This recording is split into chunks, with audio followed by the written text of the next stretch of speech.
देखो आज अपन कल वाली बात को आगे बढ़ाएंगे। तो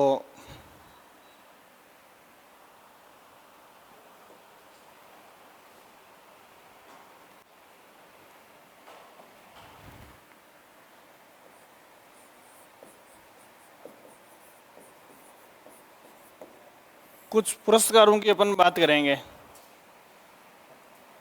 ठीक है। इसमें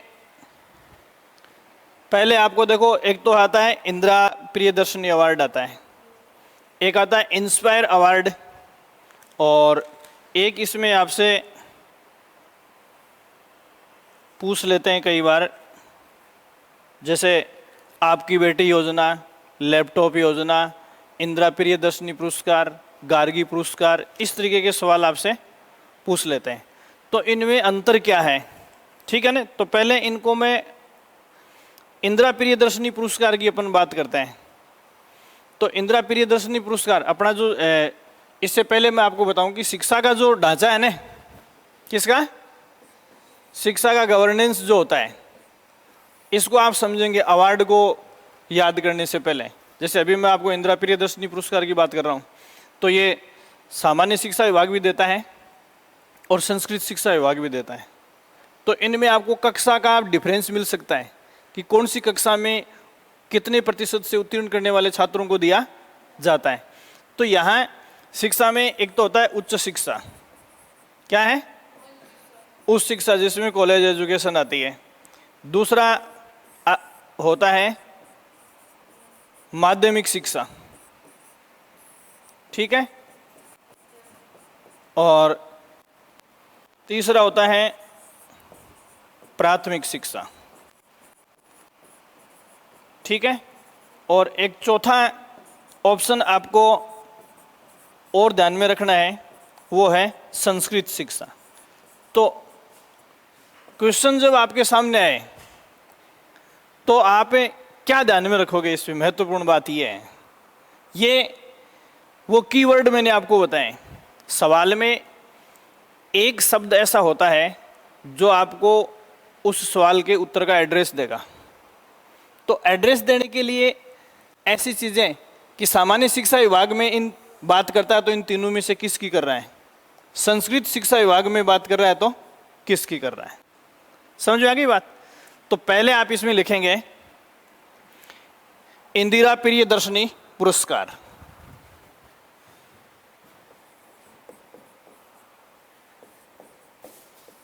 इंदिरा प्रिय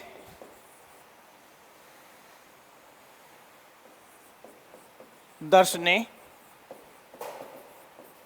पुरस्कार, ठीक है। अब यहां इसमें मैं एक छोटा सा हिंट ऊपर दे रहा हूं। ये शब्द जब भी आपके सामने आए इंदिरा प्रियदर्शनी पुरस्कार, तो सामान्यतया तो इसका संबंध किससे है, शिक्षा से। इंदिरा प्रियदर्शनी पुरस्कार का संबंध किससे है, तो सबसे सिंपल सवाल पूछे कि इसका संबंध शिक्षा से, चिकित्सा से है, या डोनेशन करने से, समाज सेवा से, कुछ भी हो सकता है। तो पहली बात तो आपके दिमाग में क्या आना चाहिए कि इंदिरा प्रियदर्शनी पुरस्कार का संबंध किससे है, शिक्षा से। कर लोगे। अब शिक्षा में फिर आपके सामने दो बातें आ जाती हैं। इस सवाल को सोल्व करने के लिए दो चीजें आपको ध्यान में रखनी है। एक तो सामान्य स्कूली शिक्षा, सामान्य स्कूली शिक्षा, और दूसरा है संस्कृत शिक्षा विभाग। अभी थोड़ी देर में ये दोनों चीजें जब आपको बता दूंगा तो आपके दिमाग में आ जाएगा ये। तो देखो, पहली बात, इंदिरा प्रियदर्शनी पुरस्कार का संबंध किससे है, शिक्षा से। दूसरा, शिक्षा में दोनों प्रकार की चीजों से दिया जाता है। शिक्षा में आपको इसका संबंध सामान्य मतलब अपने जो कॉमन स्कूल एजुकेशन है उससे, और संस्कृत विभाग से जो संस्कृत स्कूलें संचालित होती हैं उनसे भी है। क्लियर हो गई बात। तो यहाँ इसमें पहला सवाल आप इसमें लिखो संबंध शिक्षा से। पहला ही सवाल है आज की क्लास का ये, इंदिरा प्रियदर्शनी पुरस्कार का संबंध किससे है, शिक्षा से, पहला सवाल। और शिक्षा में भी यहां मैं लिख रहा हूं कि इसका संबंध सामान्य एवं संस्कृत शिक्षा दोनों से है। सामान्य एवं संस्कृत शिक्षा दोनों से है। अब यहां देखो, कॉमन स्कूल एजुकेशन और संस्कृत स्कूल एजुकेशन, इन दोनों से संबंध है, तो अपने को इनके वो नियम देखने हैं। तो यहां देखो, ये जो पुरस्कार है कॉमन स्कूल एजुकेशन में किन को दिया जाता है, तो इसमें सामान्य, पहला सवाल लिखो नंबर 1, केंद्रीय माध्यमिक शिक्षा बोर्ड, सीबीएसई हो गया। केंद्रीय माध्यमिक शिक्षा बोर्ड का मतलब क्या है? सीबीएसई। केंद्रीय माध्यमिक शिक्षा बोर्ड कोष्टक में सीबीएसई कर लो, आयोजित 12वीं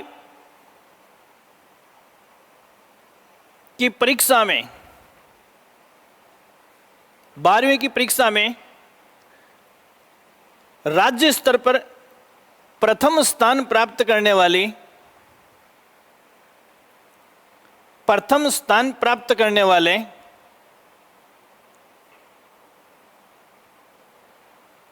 134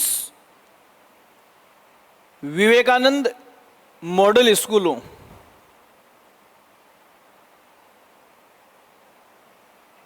134 विवेकानंद मॉडल स्कूलों की कुल 1016 छात्राओं को,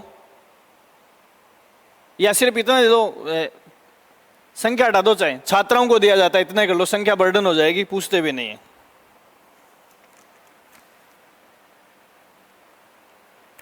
समझ आ गई बात? तो देखो, यहां सामान्य स्कूल एजुकेशन में क्या होता है, सामान्य स्कूल एजुकेशन में इंदिरा प्रियदर्शनी अवार्ड सीबीएसई की ओर से जो भी एग्जाम होती है, तो अपने यहाँ 134 मॉडल स्कूल है, तो उनके टॉपर्स को दी जाती है। अब इसके नीचे दूसरा आप इसमें लिखेंगे, नीचे संस्कृत शिक्षा विभाग के लिए लिखोगे आप इसमें, इंदिरा प्रियदर्शनी पुरस्कार वहां भी दिया जाता है, तो इसमें लिखो वरिष्ठ उपाध्याय, वरिष्ठ उपाध्याय सीनियर सेकेंडरी को कहते हैं, वरिष्ठ उपाध्याय कोमा प्रवेशिका, ये 11वीं को कहते हैं, वरिष्ठ उपाध्याय कोमा प्रवेशिका, सॉरी 10वीं को, वरिष्ठ उपाध्याय कोमा प्रवेशिका, वह कक्षा 8 की छात्राओं को, कक्षा 8 की उन छात्राओं को, कक्षा 8 की उन छात्राओं को दिया जाता है जिनको जिले में प्रथम स्थान मिलता है।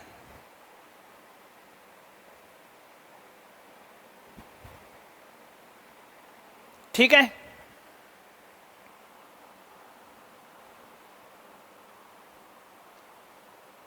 अब देखो क्या होगा, अपने जैसे general, SC, ST, OBC, SBC, ये सब है ना, कुल मिलाकर 7 कैटेगरी क्लियर कर रखी है, तो हर कैटेगरी की एक लड़की को दिया जाएगा।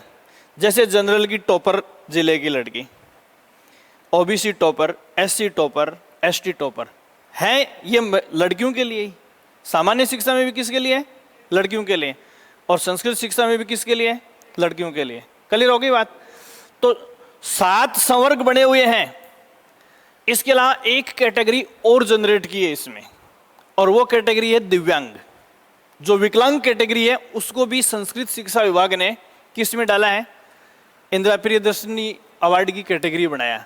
तो इसके कोष्टक में आप लिखोगे 7 वर्गों, 7 वर्गों, समझ गए ना? 7 वर्गों प्लस दिव्यांग, तो टोटल कितनी कैटेगरी हो गई? 8। एक दिव्यांग को दिया जाता है, विकलांग को, 7 संवर्ग प्लस एक दिव्यांग को दिया जाता है। ठीक है? क्लियर हो गई बात? और वहां अपन ने क्या किया था? सीबीएसई की 12वीं कक्षा की बात की थी सामान्य स्कूल एजुकेशन में, और यहां अपन 8वीं, 10वीं और 12वीं तीनों के डिस्ट्रिक्ट टॉपर्स को दिया जाता है संस्कृत शिक्षा विभाग की ओर से। क्लियर हो गई ये बात? ये पुरस्कार देता कौन है? तो इसके आगे डेस्क करके लिखो, संस्कृत बालिका शिक्षा फाउंडेशन की ओर से दिया जाता है। इंदिरा प्रियदर्शनी अवार्ड की राशि किसकी ओर से भुगतान की जाती है? बालिका शिक्षा फाउंडेशन की ओर से, बालिका शिक्षा फाउंडेशन की ओर से दिया जाता है। बालिका शिक्षा फाउंडेशन की ओर से दिया जाता है। अगला सवाल आप इसमें लिखेंगे इंस्पायर अवार्ड। अगला सवाल क्या है? इंस्पायर अवार्ड या पुरस्कार। इंस्पायर अवार्ड जो है, अब जैसे मैंने आपको बताया कि सिंपली इंदिरा प्रियदर्शनी पुरस्कार का संबंध शिक्षा से, यही सवाल पूछा जाता है क्योंकि इसके अंदर सब कैटेगरीज बहुत सारी बन जाती हैं और किसी भी सवाल में जब बहुत ज़्यादा रामायण हो जाती है ना, तो हालांकि एक बार आइडिया लेके अपने को पढ़ लेना चाहिए। तो ये नीचे मैंने आपको बताया सिर्फ आइडियोलॉजी के लिए है। मेन सवाल क्या है? इसका संबंध किससे है? शिक्षा से है, ठीक है। और सामान्य और संस्कृत स्कूल एजुकेशन दोनों में दिया जाता है। सामान्य स्कूल एजुकेशन में 12वीं पास आउट सीबीएसई बोर्ड के स्टूडेंट्स को, और बाकी इधर संस्कृत विभाग के तीनों 8, 10 और 12 के डिस्ट्रिक्ट टॉपर्स को। इंस्पायर अवार्ड जो है वो एक स्टैंडर्ड प्लान है और इस स्टैंडर्ड प्लान में जो देश भर में विभिन्न एक्टिविटी, वैज्ञानिक एक्टिविटी बहुत सारी होती हैं। जैसे कोई ऑटोमोबाइल में है, कोई इलेक्ट्रिसिटी में है, तो साइंटिस्ट के लिए बहुत सारे सेक्टर हैं। और किसी भी सेक्टर में या किसी भी एक्टिविटी फील्ड में जो बच्चा देश में प्रथम स्थान प्राप्त करता है उसको इंस्पायर अवार्ड से सम्मानित किया जाता है। तो इतनी ज़्यादा रामायण आपको ध्यान में रखने की जरूरत नहीं है, आपको तो इतना ही लिखना है कि बाल वैज्ञानिकों के लिए है। ये लिख लो, बाल वैज्ञानिकों के लिए।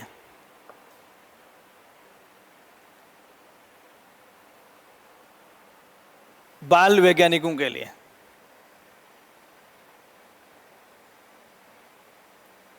ठीक है। किसको? बाल वैज्ञानिकों के लिए। अब मैंने बता दें विज्ञान के बहुत सारे फील्ड हैं, क्या क्या रटोगे आप। जैसे इस बार खाली राजस्थान के 621 बाल मनोवैज्ञानिक अवार्ड हुए हैं। पूरे देश में जिस जिले ने प्रथम स्थान प्राप्त किया है, यह सवाल आपके लिए, इंस्पायर अवार्ड में अव्वल या प्रथम स्थान दर्ज करने वाला राजस्थान का जिला कौन सा है? जयपुर। झुंझुनू इसमें 6th पोजीशन पर है पूरे इंडिया में। झुंझुनू का कौन सा स्थान है? 6ठा स्थान है, लेकिन 6ठे तक आपको जाने की जरूरत नहीं है। इससे पहले एक सवाल और लिख लो कि ये दिया किसकी ओर से जाता है। तो इसमें लिखो विज्ञान एवं प्रौद्योगिकी विभाग भारत सरकार द्वारा। विज्ञान एवं प्रौद्योगिकी विभाग भारत सरकार, साइंस एंड टेक्नोलॉजी डिपार्टमेंट है ना इंडिया गवर्नमेंट का। विज्ञान एवं प्रौद्योगिकी विभाग भारत सरकार की ओर से प्रोत्साहन राशि, इसमें मेडल या तमगे देने की बजाय क्या देते हैं? पैसे देते हैं। कोष्टक में 10,000 लिख लो आप। इसमें हर बच्चे को कितने देते हैं प्रोत्साहन राशि स्वरूप? 10,000 रुपए की राशि दी जाती है इसमें, ठीक है। तीसरा सवाल आप इसमें वो लिखो, इस वर्ष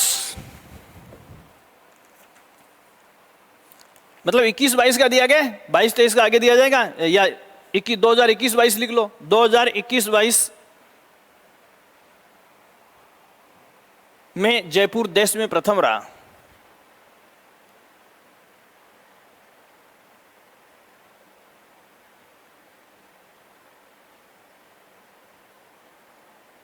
ठीक है। अगला आप इसमें लिखोगे महात्मा गांधी राजकीय विद्यालय। महात्मा गांधी राजकीय विद्यालय,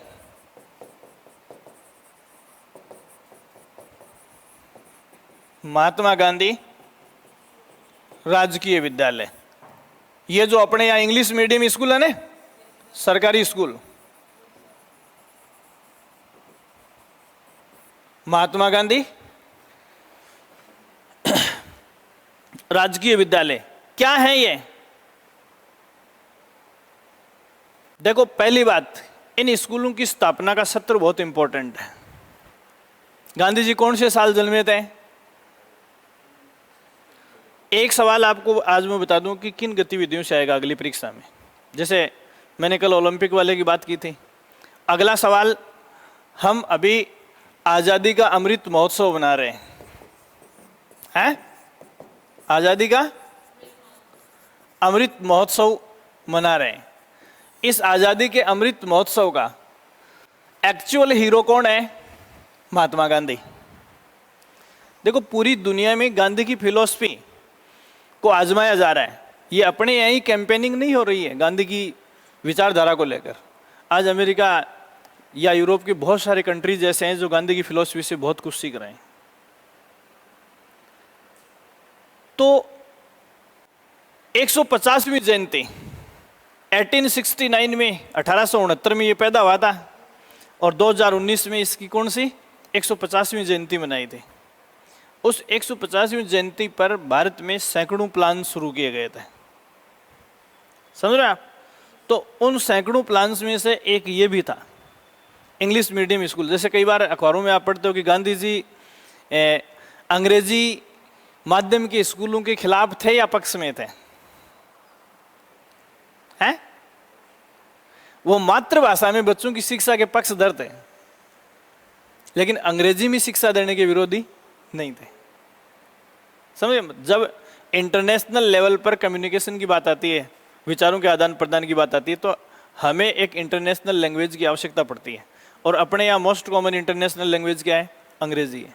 ठीक है, इसी थॉट को ध्यान में रखते हुए पहला सवाल तो इसमें लिखो वर्ष 2019-20 से शुरू, मतलब इन संस्थाओं की स्थापना जो है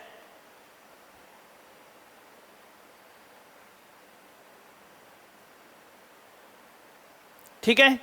दूसरा सवाल क्या है इसमें? दूसरा सवाल यह है कि कौन से विद्यालयों को, वो सीनियर सेकेंडरी स्कूल है फर्स्ट क्लास से लेकर 12वीं तक के, तो आप इसमें लिखो उच्च माध्यमिक विद्यालय, मतलब उन स्कूलों को कन्वर्ट कर रहे हैं जो कक्षा 1 से 12 तक है, 8वीं तक 10वीं तक है। तो कक्षा 1 से 12 तक के जो विद्यालय उन सबको मतलब इंग्लिश मीडियम में कन्वर्ट किया जा रहा है। अभी इस साल पिछले सेशन, अब इसमें सरकार श्रृंखलावार इनको कर रही है। तो देखो अभी अपने यहाँ कौन से गांव में इसको कर रहे हैं, तो जिन ग्राम पंचायतों की आबादी 5000 है पिछले बजट में, ठीक है, तो आप इसमें लिखो 2021-22 के बजट में 5000 की आबादी वाले गांव, बस तो लिख के छोड़ दो, इतना लिख के छोड़ दो, 5000 की आबादी वाले गांव। अब हो सकता है कि जैसे ये सीरीज में इन सारे गांवों में हो जाए तो फिर छोटे गांव जो है उनमें भी इनकी स्थापना हो सकती है, लेकिन अभी इन विद्यालयों को पिक दिया जा रहा है उन्हीं ग्राम पंचायतों में जिनकी पॉपुलेशन कितनी है, मोर देन 5000, 5000 से ऊपर है। ठीक है, फिर इसके बाद में अगला सवाल जो आप देखोगे वो है साक्षरता एवं सतत शिक्षा, एक हेडिंग डाल लो, बस बहुत छोटे छोटे सवाल मैं आपको बता रहा हूं। साक्षरता एवं सतत शिक्षा, यहां देखिए ये मिशन क्यों शुरू किए जा रहे हैं, है ना? तो इसके लिए आप ये देखेंगे साक्षरता एवं सतत शिक्षा, ये शब्द मैंने लिखा है, साक्षरता एवं सतत शिक्षा। ठीक है, इसके ऊपर आप देखना अभी अपने जो बच्चे पढ़ने लायक हैं उनके लिए NCF नेशनल करिकुलम फ्रेमवर्क 2005 है। ये किस पर बल देता है, कौन सी शिक्षा पर बल देता है? तो यहां आप ये ध्यान रखेंगे ये डॉक्यूमेंट समावेशी शिक्षा पर बल देता है, inclusive and sustainable education. Inclusive and sustainable education या समावेशी शिक्षा का मतलब यह है कि समाज के किसी भी तबके का कोई भी बच्चा छूटना नहीं चाहिए। राष्ट्रीय पाठ्यचर्या, तो पाठ्यक्रम तो बच्चों के लिए होता है, इससे भी ऊपर हम बच्चों की बात छोड़ें तो भी समावेशी शिक्षा पर बल दिया जा रहा है। अभी आपको अगर थोड़ा सा ध्यान हो तो इस किताब से भी मैं बाहर जाके आपको बता रहा हूं, पूरी दुनिया में जितने डेवलपमेंट प्लान चल रहे हैं, पूरी दुनिया में कोई भी सरकार इवन सिंगल सिक्का खर्च कर रही है तो उसके लिए एक इंटरनेशनल लेवल का ड्राफ्ट बना हुआ है जो UN की जनरल असेंबली ने बनाया है। कोई बता सकता है उसका नाम क्या है? पहले देखो क्या था, ये सवाल इंपॉर्टेंट है, SDG क्या है? इससे पहले क्या था? एमडीजी, ये वर्ष 2000 का डॉक्यूमेंट है और ये वर्ष 2017 का डॉक्यूमेंट है। एमडीजी का मतलब है मिलेनियम डेवलपमेंट गोल, सहस्राब्दी विकास लक्ष्य। मिलेनियम 10,000 को कहते हैं, सहस्राब्दी विकास लक्ष्य। यहां पहले यूएन ने 2000 में 8 सेक्टर बनाए थे, 8 क्षेत्र बनाए थे या 8 शीर्षक बनाए थे, जिनके अधीन पूरी दुनिया में सभी प्रकार के डेवलपमेंट को पूरा करना था। 2000 से लेकर 2017 तक दुनिया के विभिन्न राष्ट्रों में डेवलपमेंट मैकेनिज्म चला, ठीक है। लेकिन जब ये डॉक्यूमेंट कारगर नहीं लगा तो यूएन की जनरल असेंबली ने इस डॉक्यूमेंट को रिप्लेस कर दिया, किससे? एसडीजी से, sustainable development goals. Sustainable development goals. देखो यहां से मैं आपको बताऊंगा आपके एग्जाम में कैसे सवाल आते हैं। सवाल हमेशा आते हैं लेकिन उनका फाउंडेशन अपने दिमाग में नहीं रहता, तो ये लगता है कि ये सवाल पता नहीं कहां से आ गया। जैसे पिछली बार किसी ने परीक्षा दी है तो पिछली साल 2-3 भर्तियों में लगातार बर्टलैंड रिपोर्ट के ऊपर सवाल आया था, देखा है किसी ने? बर्टलैंड रिपोर्ट के ऊपर पर्यावरण सुधार को लेकर लगातार सवाल आया था, वो इसी से है। तो यहां देखो एसडीजी 2017 में क्या किया, विकास के मुख्य लक्ष्य कितने बनाए? 17 टारगेट किस में है? समावेशी विकास लक्ष्य, सस्टेनेबल। देखो सस्टेनेबल का मतलब बहुत सारे होते हैं। सस्टेनेबल का मतलब कोई भी छूटना नहीं चाहिए, कुछ भी छूटना नहीं चाहिए। जैसे हमारा डेवलपमेंट की बात करते हैं, डेवलपमेंट की बात करते हैं तो अपन जैसे बच्चे को हॉस्टल में डाल दिया, बच्चे को हॉस्टल में डाल दिया, घर वाले बहुत अच्छे जैसे बड़े बड़े इंटरनेशनल लेवल के स्कूल हैं और उसमें 10-10 लाख, ये दून स्कूल्स हैं अपने यहाँ देहरादून वगैरह में, दून स्कूल्स में 10 लाख रुपए से कम किसी भी स्कूल में फीस नहीं है। वहाँ बच्चों को डाल दिया और क्या कहते हैं कि हम बढ़िया पैसा खर्च कर रहे हैं, बच्चे का बढ़िया विकास कर रहे हैं, क्या खा कर रहे हैं। डेवलपमेंट क्या है? डेवलपमेंट का पहला पार्ट है मिट्टी में खेलो। शारीरिक, मानसिक, आध्यात्मिक, चारित्रिक, संवेगात्मक, सामाजिक, प्रोफेशनल, सभी प्रकार का डेवलपमेंट अपने में होना चाहिए। और अपन क्या समझते हैं, किताब की 4 लाइनें पढ़ लेते हैं, इससे अपने आप को क्या समझ रहे हैं? डेवलप समझ रहे हैं। ये डेवलपमेंट नहीं है। आपको अधिकांश गोल्ड मेडलिस्ट ऐसे मिलेंगे जिनको अपने घर से बाहर गली में निकल कर पड़ोसी से कैसे मिलना चाहिए ये सलीका भी नहीं आता, तो आप उसको डेवलप मानते होगे। तो इस डॉक्यूमेंट को जब आप पढ़ोगे, इतना सनसनीखेज दस्तावेज है जिसमें डेवलपमेंट क्या है। जैसे आज अपन उसमें सारी चीजें चर्चा दी गई, जैसे वुमेन एम्पावरमेंट की बात कर रहे हैं, महिला विकास की बात कर रहे हैं, महिला शिक्षा की बात कर रहे हैं। तो इस डॉक्यूमेंट में ये लिखा गया कि एक तरफ अपन महिला को पुरुष के बराबर दर्जा देने की बात कर रहे हैं, दूसरी तरफ पूरी दुनिया का अगर क्राइम का रिकॉर्ड उठाकर देखें तो हर साल महिलाओं के अगेंस्ट क्राइम का ग्राफ बढ़ता जा रहा है। राजस्थान की स्थिति तो यूपी और बिहार से भी ऊपर चली गई, आपको बताता हूं। तो इसमें यह बताया कि एक्चुअल में सस्टेनेबल डेवलपमेंट का मतलब है कि कोई भी विकास से छूटना नहीं चाहिए, ठीक है, और विकास का कोई भी पहलू बचना नहीं चाहिए। और समावेशी का तीसरा बड़ा विशेषता क्या होती है? मतलब आने वाली पीढ़ियों के हिस्से का भक्षण हम नहीं करेंगे। मतलब जो आज हम भोग रहे हैं, सृष्टि की जिस चीज पर हमारा हक जता रहे हैं, वो चीज आने वाली पीढ़ियों को भी वैसी की वैसी मिले। यूं नहीं कि जैसे पत्थर है, पहाड़ को खोद के 3 पीढ़ियों में खपा देते हैं, तो सस्टेनेबल डेवलपमेंट के खिलाफ है। ऑक्सीजन है, पूरी को अपन डैमेज कर रहे हैं प्रदूषण फैला के। तो यहां ये सवाल इंपॉर्टेंट है, एसडीजी के कितने टारगेट हैं? मेन टारगेट 17 है। पहले इसकी जगह एमडीजी था, इसके टारगेट कितने थे? ठीक है, इन 17 टारगेट्स को, 17 उद्देश्यों को कितनी सब कैटेगरीज में डिवाइड किया गया है? तो 169। ये सवाल बहुत इंपॉर्टेंट है। पहली बात, एसडीजी किसकी ओर से डिसाइड है? महासभा द्वारा। किस वर्ष? 2017। दुनिया भर के विकास लक्ष्यों को कितनी मुख्य श्रेणियों में वर्गीकृत किया गया है? 17 श्रेणियों में। इन 17 श्रेणियों को कितनी उपश्रेणियों में विभक्त किया गया है। अब उसमें आपको मिलेगा दिव्यांग के लिए क्या है, महिलाओं के लिए क्या है, बीपीएल लोगों के लिए क्या है, आदिवासियों के लिए क्या है। 169 टारगेट, समझ में आ गई ना बात। ये 169 ऑब्जेक्ट आपको उसमें मिलेंगे। पूरी दुनिया इसी से संचालित हो रही है। दुनिया भर की सरकारें जो भी प्लान लेके आ रही हैं वो इसी डॉक्यूमेंट के अकॉर्डिंग लेके आ रही हैं। अब आपको प्लान का सोर्स क्या है ये तो पता होना चाहिए ना, कि हम जो चीज पढ़ रहे हैं वो आ कहां से रही है। ठीक है, ये चीज आपको ध्यान में रखनी है। तो अभी जो मैं आपको बता रहा था, साक्षरता एवं सतत शिक्षा। साक्षरता का मतलब होता है लिटरेसी। तो देखो यहां देखना, साक्षरता और शिक्षा में क्या फर्क है। ये देखो यहां साक्षरता अलग चीज है और सतत शिक्षा अलग चीज है। साक्षरता का मतलब होता है कि अपने को अक्षर ज्ञान है। साक्षरता का मतलब क्या होता है, अक्षर ज्ञान है। और शिक्षा का मतलब क्या है, हमारे पास विकास के सारे मुद्दों की जानकारी है। हम अपने डेवलपमेंट को, अपने विकास को हर तरीके से कर रहे हैं। समझ रहे हो ना आप। तो यहां ये दोनों चीजें डिफरेंट हैं। दोनों चीजें क्या है, डिफरेंट है। अब इसके लिए राजस्थान सरकार क्या कर रही है, समझ रहे हो आप। तो इसमें सवाल लिखेंगे, साक्षरता एवं सतत शिक्षा निदेशालय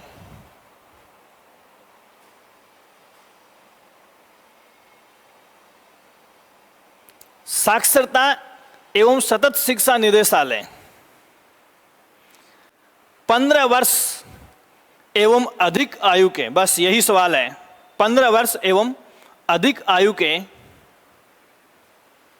15 वर्ष एवं अधिक आयु के निरक्षर व्यक्तियों को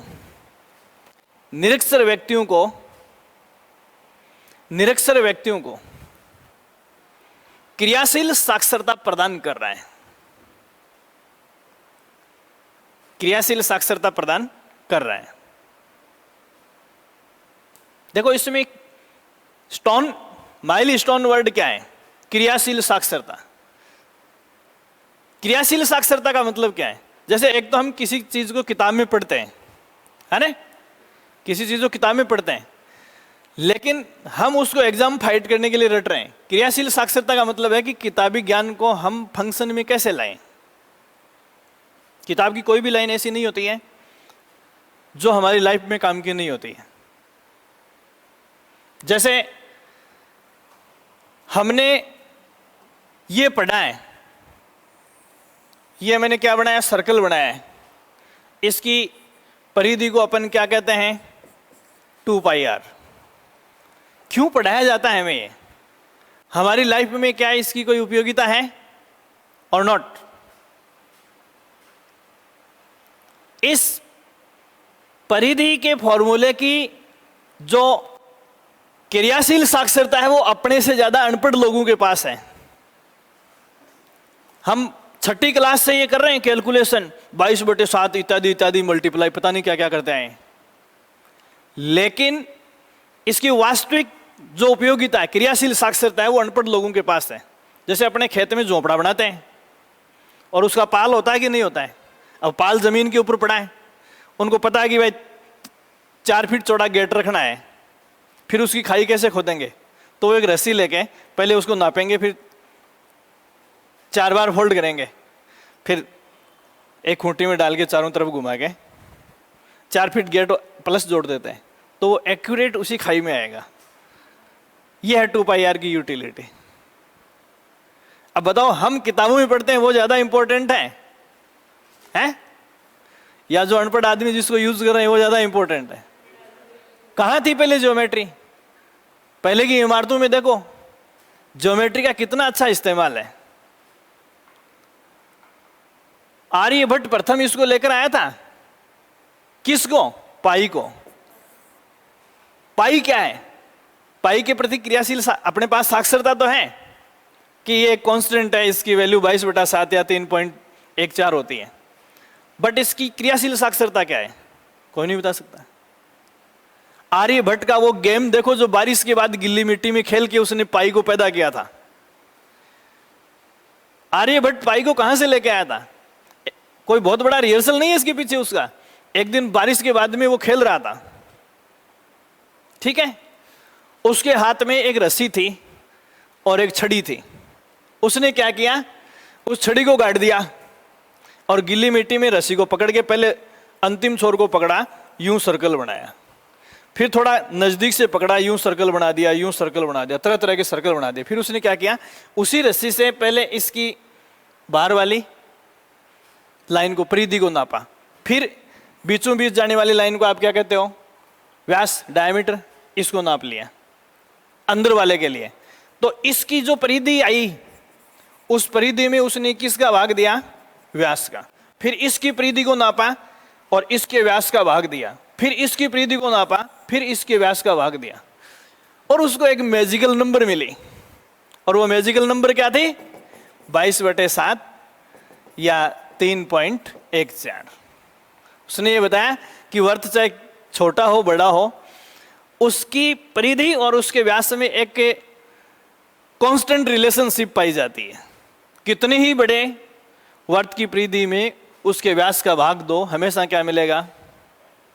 अब क्रियाशील साक्षरता क्या है, पाई वर्त की परिधि और व्यास का अनुपात है। It is not constant. क्या है, ये एक रेशो है, एक अनुपात है। किसका अनुपात है, परिधि और व्यास का अनुपात है। अब एग्जाम में थोड़ा सा कंफ्यूज करना हो तो परिधि को ऊपर लिख दिया और नीचे 2 × r लिख दिया, क्या फर्क पड़ता है उससे, कोई नया फॉर्मूला थोड़ी बन गया। तो यहां देखो, ये 15 साल से बड़े लोगों को पहले क्या करते थे, केवल लिटरेसी पर बल देते थे। ये 94-5 के सेशन में जब हम 10th क्लास में थे, उस समय जीके में काफी दिनों तक एक सवाल पूछा था, क्या था, आखर देवरा। आखर का मतलब होता है अक्षर, ठीक है, और देवरे का मतलब होता है स्थान, केंद्र। तो उस समय शतरंग नहीं जाते थे। एक्चुअल किस्सा बता रहा हूं आपको। तो 10th में केवल साइंस में 10 नंबर प्रैक्टिकल के जाते थे, सिर्फ 10, 550 की एग्जाम में 10 नंबर ही साइंस के जाते थे। उस साल सरकार ने एक आदेश जारी कर दिया कि 10वीं में पढ़ने वाले बच्चे के शतरंग के 10 अंक तभी भेजे जाएंगे जब वो मिनिमम 4 लोगों को अक्षर ज्ञान करवाएगा। अब बड़ा लबादा आया, जैसे ब्लैक बोर्ड आए, चौक आई, डस्टर आए, छोटी छोटी किताबें, स्लेट, बढ़ते सब आए। अब क्या ग्रुप बना दिए, मतलब इस एरिया के बुजुर्गों को आप पढ़ाओगे। हम 32 जने थे, तो हमारे एक साथी था जो दिन भर इसी में लगा रहता था, उसका नाम था दौलत। तो दौलत दिमाग का धनी होता है, तो वो पूर्ण 40 मिनट का टाइम देते हैं इंटरवल में। तो उसने सोचा कि यार 40 मिनट में जर्दा खाएंगे या इनको पढ़ाने जाएंगे। तो बोला, गुरुजी मेरे को तो ये स्कूल के पास वाला झोंपड़ा ही दे दो। ठीक है, अब वहाँ ले जाके चार्ट लटका दिया, वो 2-4 औरतें आ गई। अब उसने चार्ट लटकाए। अब देखो, उसको वारगड़ी नहीं आती थी 10वीं में। ताजुब की बात देखो।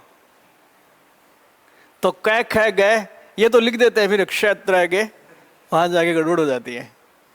तो उसने क्या किया कि यार हिंदी तो मेरे को आती नहीं है, तो उसने पढ़ाना शुरू कर दिया 4 टांग के ABCD ऐसे।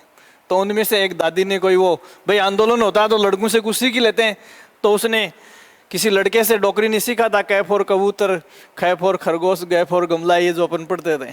तो उसने कहा, बेटा ये क्या पढ़ा रहा है हमने, तो कै फॉर कबूतर ये पढ़ा है। बोला, दादी छोड़ इनको, अब मॉडर्न जमाना है, अंग्रेजी का फैशन है, अंग्रेजी में पढ़ो। बोले, बेटा वो तो ठीक है, पर ये बता कि ये याद कैसे होंगे। बोले, इनका दादी मैं नुस्खा दूंगा।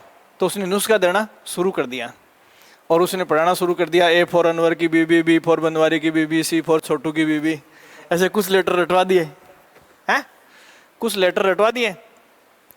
फिर उनकी इंस्पेक्शन अथॉरिटी थी वीडियो। तो 5-10 दिन बाद में वीडियो स्कूल आ गया और हेडमास्टर से कहा कि आप अपने आखिर देवरे चेक करवाओ। तो टीचर्स ने छोड़ा, यार कौन दूर लेके जाएगा इसको, ये पास वाले चेक करवा देते हैं। तो वो दौलत का चार्ट लटका हुआ था और जाते ही वीडियो साहब ने ये लिखा। तो दादी तपाक से बोली, बेटा मॉडर्न जमाना, अंग्रेजी में बात कर। तो वीडियो साहब ने ये लिख दिया। तो दादी फिर कड़की, बोली, बेटा लुगाई तो मोहने वाली है, लेकिन इनका पंजा ऊपर ने कौन कर दिया।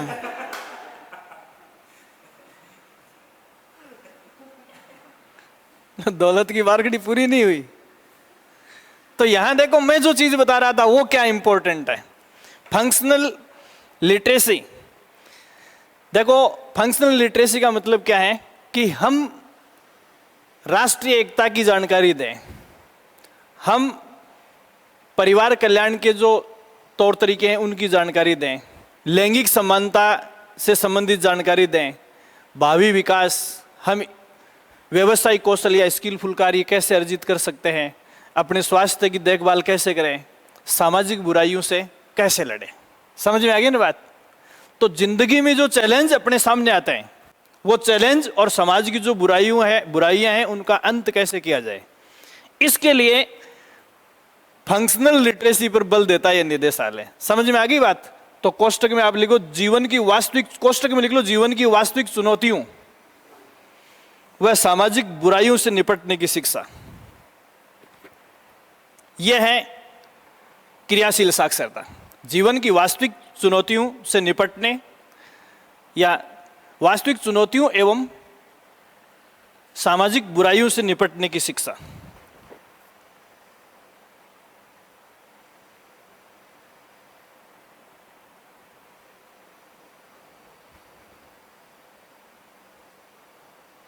ठीक है, दूसरा सवाल इसमें क्या बनता है?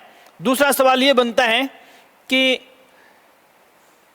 जन जन तक ये जो जीवन दर्शन है महात्मा गांधी का, ये पहुंचाने के लिए, वैसे तो मैंने आपको बताया था कि ये सारी सेल जैसे गांव से लेकर पार्लियामेंट तक, सबसे बड़ी लाइब्रेरी कहाँ है?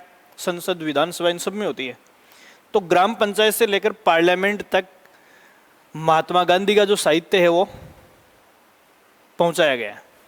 और जो पढ़े लिखे लोग हैं उन्होंने इंडिविजुअल लाइब्रेरी भी बना रखी है। मैंने भी ऊपर 70 किताबों के ऊपर लाइब्रेरी बना रखी है गांधीवाद पर। ठीक है, तो इसके लिए PEEO, समझ गए? कल वाला गांव में सीनियर सेकेंडरी स्कूल में गांधी स्टडी सेल बनाई गई है जहां स्टूडेंट और गांव के नागरिक गांधी दर्शन का अध्ययन कर सकते हैं। तो अगला सवाल आप इसमें लिखो, महात्मा गांधी पुस्तकालय एवं अध्ययन कक्षों की स्थापना।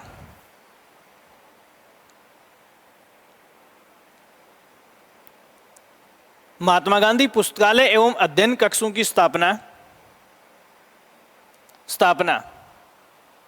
अब ब्रेक करना। देखो कई बार गड़बड़ हो जाए, मैं सारी चीजें पैरेलल बता रहा हूं, काम की नहीं है, फिर भी कई बार दिनमान खराब होते हैं तो सवाल को थोड़ा डाइवर्ट कर देते हैं। ठीक है, तो देखो उच्च शिक्षा विभाग है ना, वो तो करेगा कॉलेज एजुकेशन के लिए, और स्कूल शिक्षा विभाग है वो किसके लिए करेगा? ठीक है, तो मैं यहां खाली शिक्षा विभाग लिखा रहा हूं, डाइवर्ट कर लोगे? तो इसमें लिखो शिक्षा विभाग द्वारा, डैश करके इसमें लिखो शिक्षा विभाग द्वारा गांधी दर्शन के प्रति या द्वारा गांधी दर्शन को जन जन तक पहुंचाने के लिए, गांधी दर्शन को जन जन तक पहुंचाने के लिए इन पुस्तकालयों की स्थापना की जा रही है। जन जन तक पहुंचाने के लिए इन पुस्तकालयों की स्थापना की जा रही है।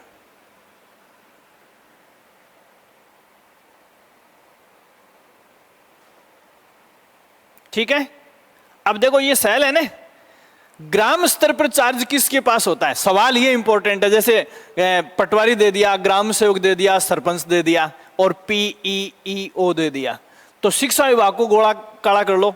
अगर वो शब्द दिमाग में रह गया तो वो बाकी तीनों तो शिक्षा विभाग से जुड़े हुए हैं ही नहीं। जुड़ा हुआ कौन है? तो कोष्टक में लिखो ग्राम स्तर पर प्रभार PEEO को। यह है सवाल इंपॉर्टेंट, ग्राम स्तर पर प्रभार PEEO को।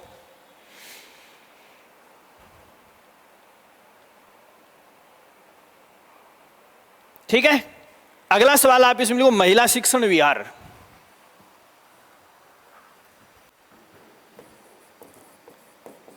महिला शिक्षण विहार,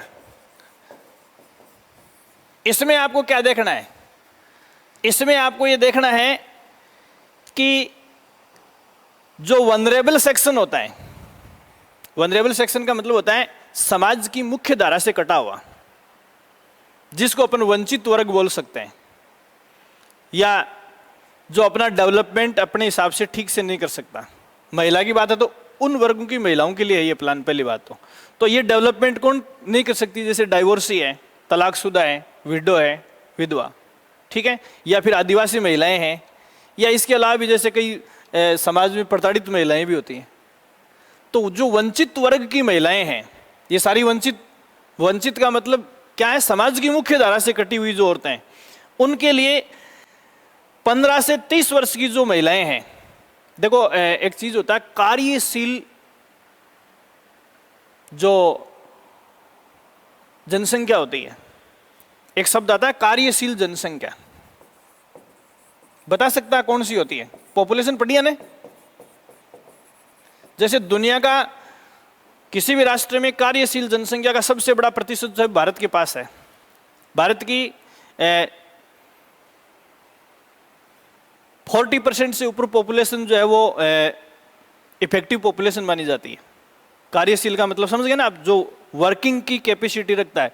बाकी राष्ट्रों में या तो बच्चे ज्यादा हैं या बुजुर्ग ज्यादा है, जबकि अपने यहाँ जो तो कार्यशील जनसंख्या जो है ये 15 से लेकर 59 साल के बीच है। कई बार इकोनॉमिक्स के कोटे में पूछा गया है सवाल कि कार्यशील जनसंख्या से क्या तात्पर्य है। अब इसमें क्या है, अगर आपको कार्यशील जनसंख्या के अधिकांश हिस्से को स्किलफुल बनाना है, कौशल युक्त कार्य सिखाना है, तो आप 15 से 30 साल के बीच में उनको ट्रेनिंग दे। जैसे अपने यहाँ बीएड एसटीसी, चाहे वो सामान्य है चाहे विधवा परित्यक्ता, इन सबको ये देते हैं। तो इनकी कंसेप्ट जो महिला शिक्षण विहार की कंसेप्ट है, ये क्यों आई है? तो आप इसमें लिखो वंचित वर्ग की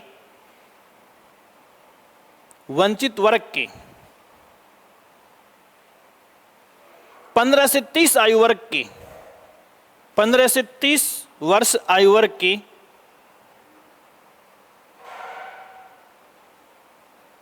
महिलाओं को शैक्षणिक अवसर प्रदान कर, महिलाओं को शैक्षणिक अवसर प्रदान करके, शैक्षणिक अवसर प्रदान करके 10वीं कक्षा तक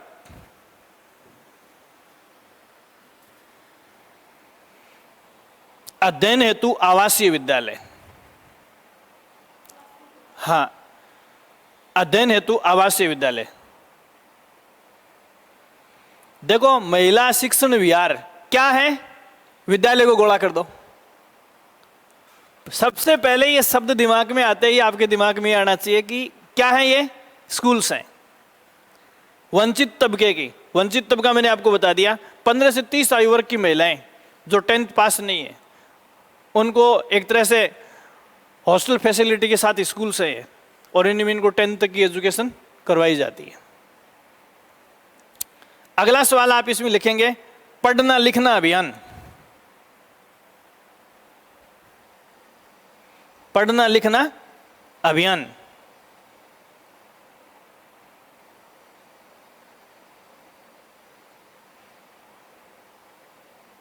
अब देखो पढ़ना लिखना अभियान, इसमें पहली बात क्या है? इसमें सबसे बड़ी बात यह है कि जैसे 15 से अधिक आयु की महिलाओं के लिए तो ये स्कूल्स बना दिए उनको प्राथमिकता देते हुए, और मान लो कोई महिला इन शिक्षण विहारों में नहीं जा पाती है या कोई पुरुष है, तो उनके लिए क्या फैसिलिटी है? तो इनके लिए भारत सरकार ने ये मिशन शुरू किया है और गांव के जो पढ़े लिखे लोग हैं वो अपनी सेवाएं देकर इन लोगों को, मतलब एक तरह से स्वयं सेवक साक्षरता कार्यक्रम है ये। तो आप इसमें लिखो पूर्णतः स्वयं सेवक आधारित साक्षरता अभियान। स्वयं सेवक आधारित जन अभियान लिख सकते हो आप इसको, जनता का है तो साक्षरता की बजाय जन अभियान लिखो, स्वयं सेवक आधारित जन अभियान। जन अभियान का मतलब ये मुख्यतः मिशन किसका है? जनता का है। शुरू किसने किया है? तो इसमें लिखो भारत सरकार द्वारा। तो ये इंडिया गवर्नमेंट का फ्लैगशिप विजन है, प्रोग्राम है, ठीक है। अब जैसे कई बार ऐसे पूछ लेते हैं कि राजस्थान के कितने जिलों में ये फ्लैगशिप कार्यक्रम चल रहा है, तो इसमें लिखो राज्य के 33 जिलों में, सभी में है, राज्य के सभी 33 जिलों में। अगली लाइन में बस इतना ही लिखना है, राज्य के सभी 33 जिलों में संचालित हो रहा है। क्या करेंगे इसमें? तो इसमें लिखो 15 वर्ष से अधिक आयु वर्ग के,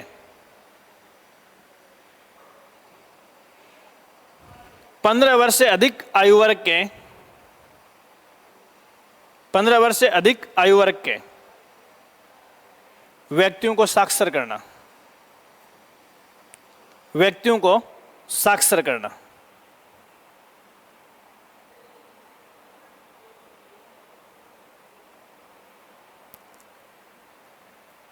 ठीक है, इसमें भी महिलाओं को प्राथमिकता दी जाएगी। अभी देखो मैं आपको बता दूं कि राजस्थान में जितने भी एजुकेशन के प्लान आ रहे हैं उसमें महिलाओं को प्राथमिकता दी जा रही है। क्यों दी जा रही है, कारण समझ में आया क्या? तो आपने जनगणना 2011 के आंकड़े आप सभी के सिलेबस में, जनगणना 2011 के आंकड़े सभी के सिलेबस में, उसमें महिला लिटरेसी के ऊपर, महिला साक्षरता के ऊपर कभी नजर दौड़ाई है क्या आपने? पूरे हिंदुस्तान के सभी राज्यों का कंपैरिजन या तुलना राजस्थान के साथ करें तो राजस्थान की क्या पोजीशन है उसमें? है महिला साक्षरता में 35 यूनिट हैं। राज्य और केंद्र शासित प्रदेशों में 35 इकाइयों की रिपोर्ट है, उसमें जनगणना में 35 में सबसे निचले पायदान में सबसे कम साक्षर महिलाएं कहाँ है? राजस्थान में।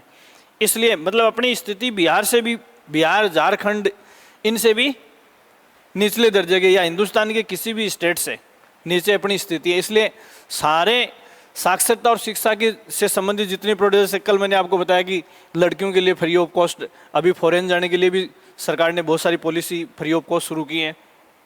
तो ये महिला साक्षरता को बढ़ावा देने के लिए। इसके अलावा जैसे परिवार साक्षरता योजना चला रखी है, लिखने की जरूरत नहीं है, अगर आप में थोड़ा सा दिमाग है तो। राजस्थान सरकार की ये परिवार साक्षरता योजना है। इसमें जैसे घर में बच्चे पढ़ने जाते हैं और उनके माता पिता, दादा दादी अनपढ़ हैं, तो उनको साक्षरता देने के लिए कार्यक्रम जो है शुरू किया गया है। तो ये कार्यक्रम जो है वो बच्चों का कार्यक्रम है, बच्चों पर आश्रित साक्षरता कार्यक्रम। कौन सा है? परिवार साक्षरता कार्यक्रम। इतना लिख लो, परिवार साक्षरता कार्यक्रम और बच्चों पर आश्रित लिख लो, समझ जाओगे ना? बच्चों पर आश्रित कार्यक्रम।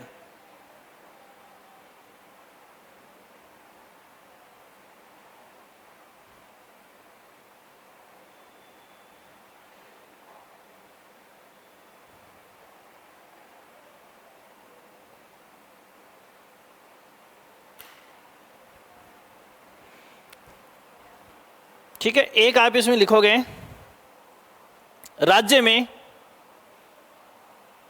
महिलाओं का शैक्षणिक स्तर बढ़ाने के लिए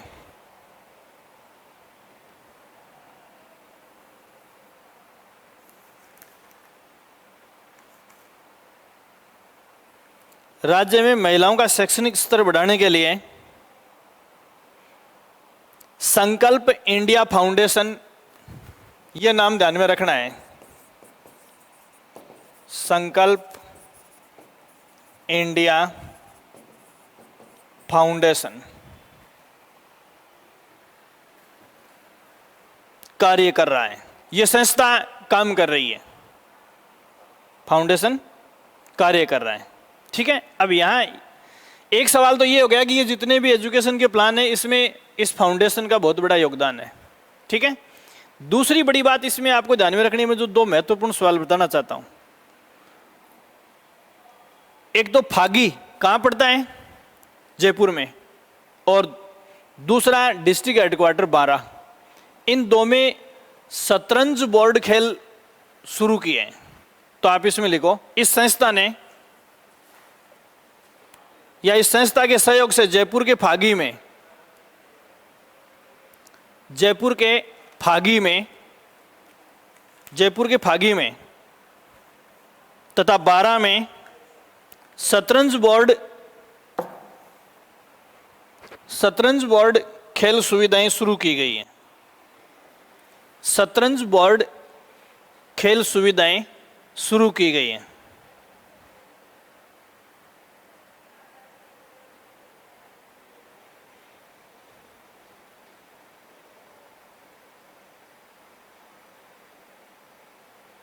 ठीक है,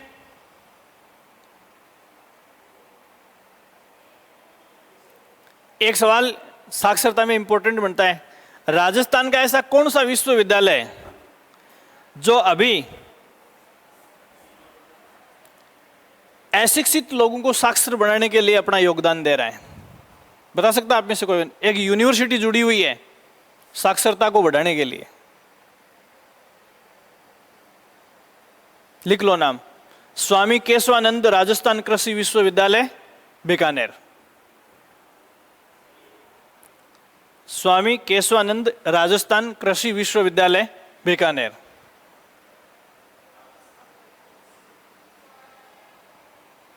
और आगे सिर्फ इतना ही लिख लो, साक्षरता कार्यक्रम में योगदान। बाकी कुछ नहीं है। हिंट मिल गया है? हिंट मिलने के बाद तो कर ही देते हो ना, या फिर भी सरदार जी वाली हालत हो जाती है?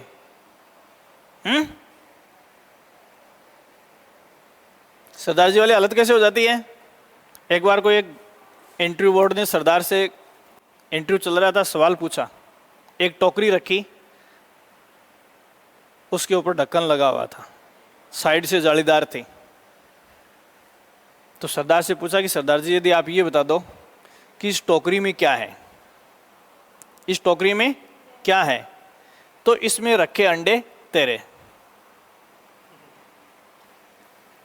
और यदि आप ये बता दो कि किसके हैं, कितने हैं, तो 6 के 6 तेरे। और ये बता दे कि किसके हैं, तो मुर्गी भी तेरी। तो सरदार जी थोड़ी देर तो टाट कुचरते रहे, फिर बोले साहब हिंट तो दो। तो ये हिंट है, इसी से काम चलाना है। अगला है ईच वन टीच वन।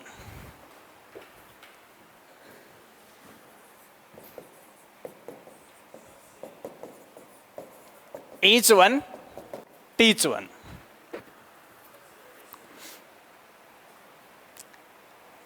प्रत्येक एक को पढ़ाएं। अब देखो क्या है इसमें, पीईओ, जिला शिक्षा अधिकारी, जिला साक्षरता एवं सतत शिक्षा अधिकारी, एनसीसी, स्काउट गाइड, इनमें से सभी दफ्तरों से जो कार्यकर्ता जुड़े हुए हैं, मतलब हर एक स्काउट, हर एक गाइड, हर एक एनसीसी कैडेट है, ये सब क्या करेंगे, ये एक एक को पढ़ाएंगे। अब ये लंबी चौड़ी रामायण हो गई, झंझट में पढ़ने की जरूरत नहीं है। Each one teach one mission का संबंध किससे है, तो साक्षरता लिख लो आप। इसमें क्या लिखोगे, साक्षरता।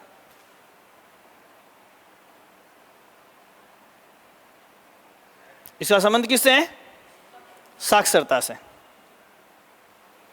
अब इसमें कुछ में, ये आगे वाला सवाल इंपॉर्टेंट है, संस्कृत शिक्षा हेडिंग डाल लो। 4-5 सवाल मैं आपको इसके ऊपर लिखाऊंगा। तो संस्कृत शिक्षा में से एक तो मैंने आपको इंदिरा प्रियदर्शनी अवार्ड पीछे अटैच करवा दिया है, ये पहले ही लिखवा दिया आते ही आज, ठीक है। अब इसमें देखो क्या है, पहला हेडिंग राजस्थान राज्य संस्कृत, राजस्थान राज्य संस्कृत अनुसंधान एवं प्रशिक्षण संस्थान, अनुसंधान एवं प्रशिक्षण संस्थान। यहां एक नहीं 2 इंपॉर्टेंट सवाल मैं आपको बताऊंगा, और कंफ्यूज भी होता है यहां। SSIERT इसको शॉर्ट में कहते हैं, SSIERT,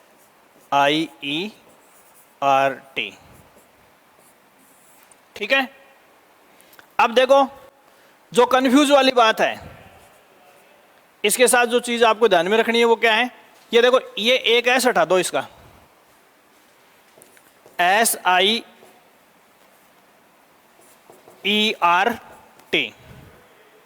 SIERT, ठीक है। इन दोनों में क्या फर्क है, हैं? ना, ये एस किसको मिटाएगा, इस एक एस को मिटाएगा। पूरा नाम भी कोई, राजस्थान अनुसंधान एवं प्रशिक्षण संस्थान। यह है उदयपुर में, जो अपने राजस्थान में साइंस और मैथमेटिक्स के किट्स और जितने भी साइंस और मैथमेटिक्स से संबंधित क्लब गठित किए जाते हैं, जितने भी मेले और जितने भी कैंप आयोजित किए जाते हैं, वो सब के सब SIERT उदयपुर द्वारा आयोजित किए जाते हैं। ये सहेलियों की बाड़ी उदयपुर में है, इसका हेडक्वार्टर। वो किससे संबंधित है? सामान्य स्कूलों का संस्थान है। और ये संस्थान किसका बता रहा हूं? संस्कृत डिपार्टमेंट का बता रहा हूं। ये वो तो है, ये तो है सहेलियों की बाड़ी उदयपुर में, लिख लो, सहेलियों की बाड़ी उदयपुर। ये किसके लिए काम करता है? तो स्कूलों के लिए, स्कूलों हेतु विज्ञान एवं गणित किट, विज्ञान एवं गणित किट तथा पाठ्यक्रम तैयार करने हेतु, पाठ्यक्रम तैयार करने हेतु। यह सामान्य शिक्षा का है, सामान्य स्कूल एजुकेशन। और ये जो संस्था मैं आपको बता रहा हूं, ये किसकी है? संस्कृत स्कूलों के लिए। अंतर ध्यान में रखना, एक S+ है। अब ये अननेसेसरी बता रहा हूं मैं, क्योंकि दोनों ही आपके जीके के लिए महत्वपूर्ण सवाल है और दोनों को आप अपने हिसाब से देखेंगे। SIERT और ये संस्था है, ये वाली, ये कहां है?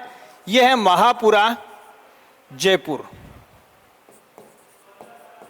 महापुरा जयपुर में है ये सवाल इंपॉर्टेंट है। देखो, ये भी इंपॉर्टेंट है और ये भी इंपॉर्टेंट है।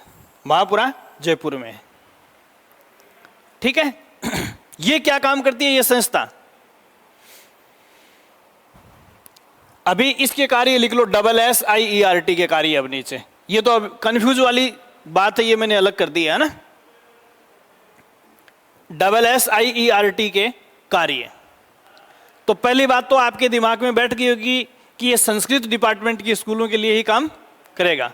तो संस्कृत शिक्षा विद्यालयों के लिए ही है, ठीक है। इसमें क्या आएगा? पहला लिखो, कक्षा 1 से 8 तक का पाठ्यक्रम निर्धारण व पुस्तकें तैयार, का पाठ्यक्रम व पुस्तकें तैयार। देखो, अब संस्कृत डिपार्टमेंट की 2 भर्तियां निकली हुई हैं। जिन्होंने फॉर्म अप्लाई किया उनके लिए ये सवाल इंपॉर्टेंट हो जाता है। दूसरा आप इसमें देखेंगे तो देखो, 8वीं तक का सिलेबस भी यही तय करते हैं और उस सिलेबस के अकॉर्डिंग किताब भी यही संस्था छापती है। दूसरे में आप लिखो, कक्षा 9 से 12 तक के पाठ्यक्रम की समीक्षा करना।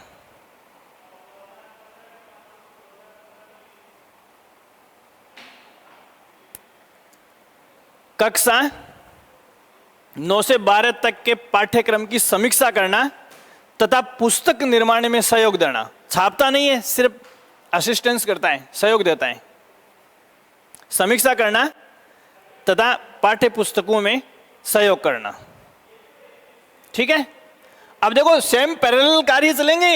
ये SIERT स्कूल एजुकेशन के लिए है, ये भी ध्यान रखना, ठीक है।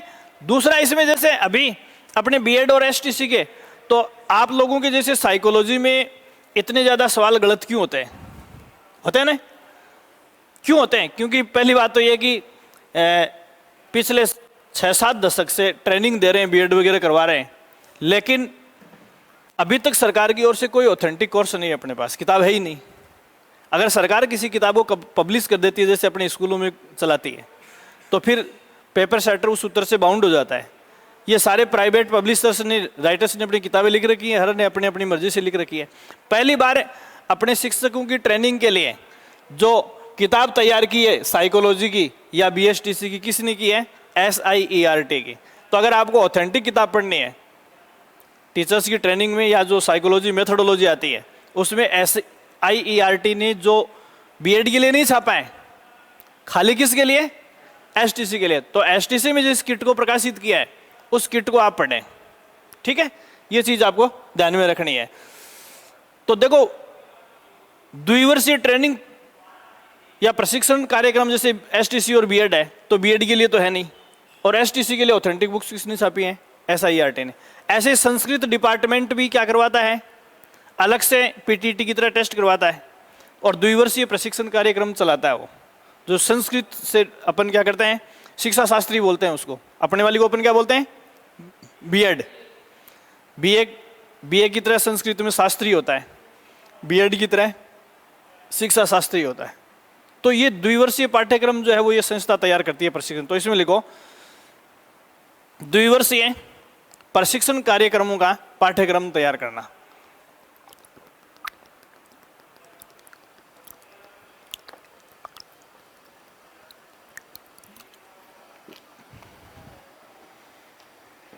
पाठ्यक्रम तैयार करना।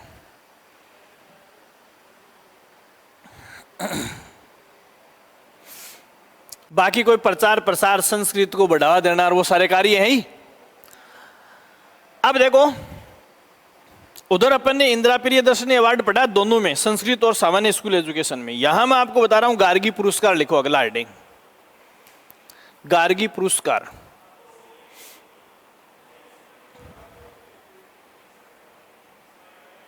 ठीक है, तो इसमें पहला लिखो वरिष्ठ उपाध्याय एवं प्रवेशिका। वरिष्ठ उपाध्याय एवं प्रवेशिका में 75% या अधिक, में 75% या अधिक। अब आगे आप समझ जाओगे, अंक प्राप्त करने वाला कौन, खाली लड़कियां।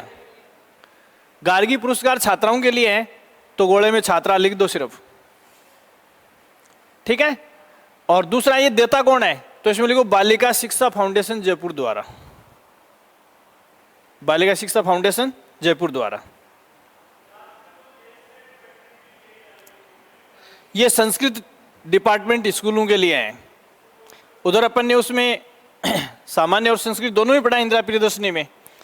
अगला लिखो आप इसमें लैपटॉप योजना, यह भी संस्कृत विभाग की है।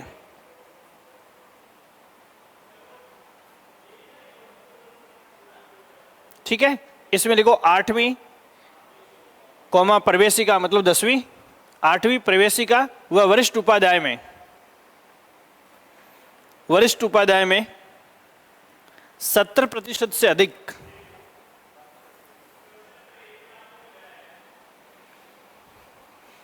अंक हासिल करने वाले कुछ छात्रों को, छात्रों में लड़के लड़कियां दोनों आ गए, कुछ छात्रों को। अब कुछ का क्या है, क्या पैमाना है, तो इसमें परसेंटेज डिक्लेयर कर दिया।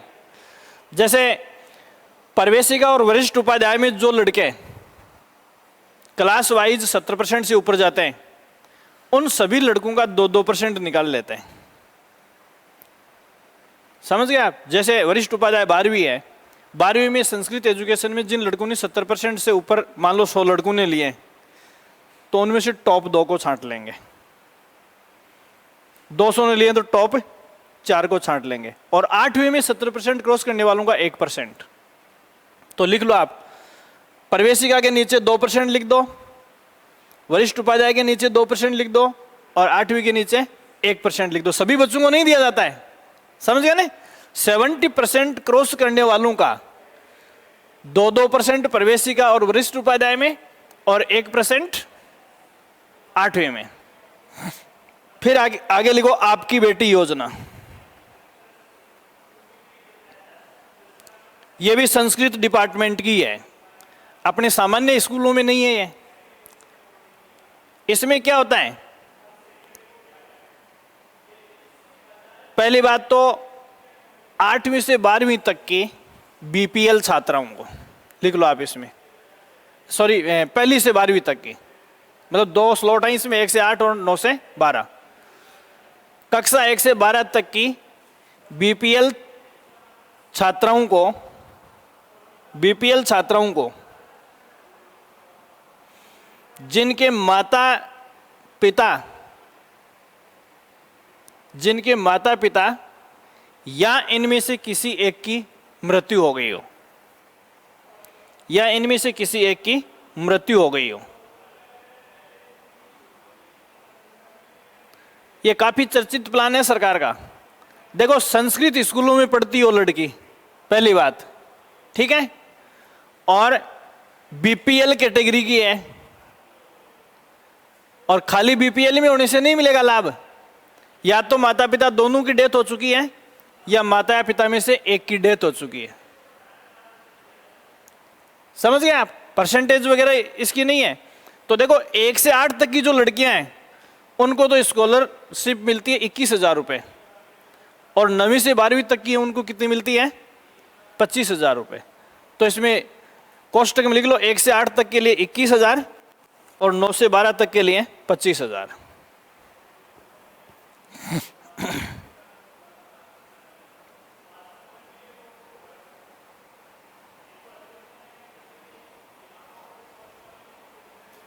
ठीक है, ये सवाल हो गया।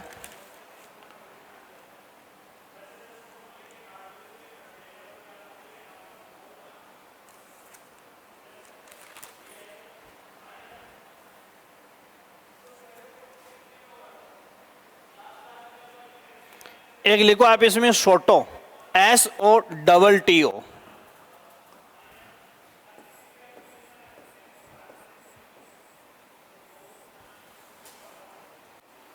क्या है?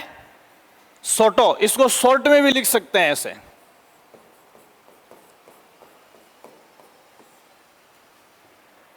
क्या है ये?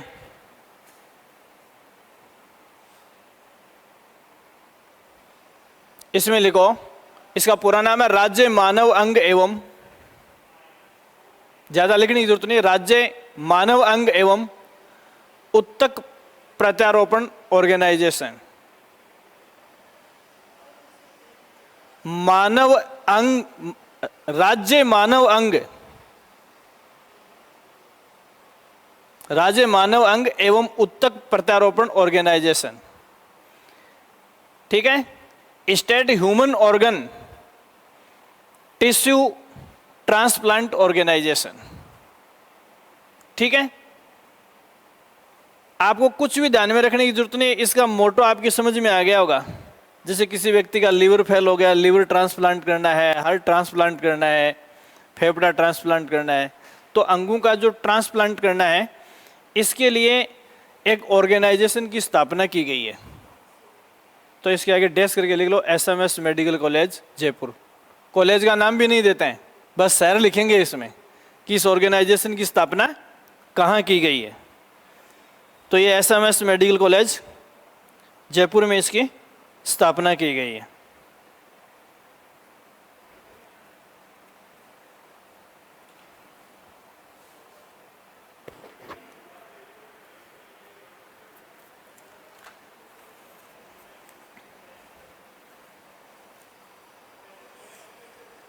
अगला लिखो, निरोगी राजस्थान अभियान।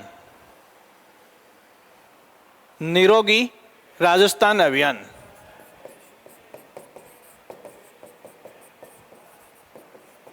निरोगी राजस्थान अभियान।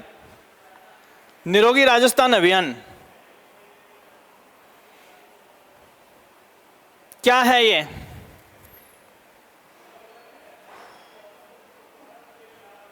मतलब हर तबके के लिए, हर वर्ग के लिए, मेल फीमेल के लिए, जवानों के लिए, किशोरों के लिए, बच्चों के लिए, महिलाओं के लिए, बूढ़ों के लिए स्वास्थ्य को लेकर अपने अपने चैलेंज हैं,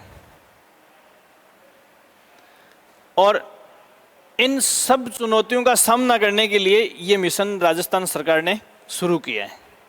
जैसे मैं आपको बता रहा हूँ, जनसंख्या नियंत्रण के फील्ड में परिवार कल्याण कार्यक्रम चुनौती है, वृद्धावस्था में स्वास्थ्य समस्या और देखभाल की समस्या, महिला स्वास्थ्य, महिलाओं में क्या है, जैसे एनीमिया है, ब्रेस्ट कैंसर है, ये most common disease, cervical cancer है, ये मल्टी चैलेंज अपने सामने महिलाओं में देखने को मिल रहे हैं।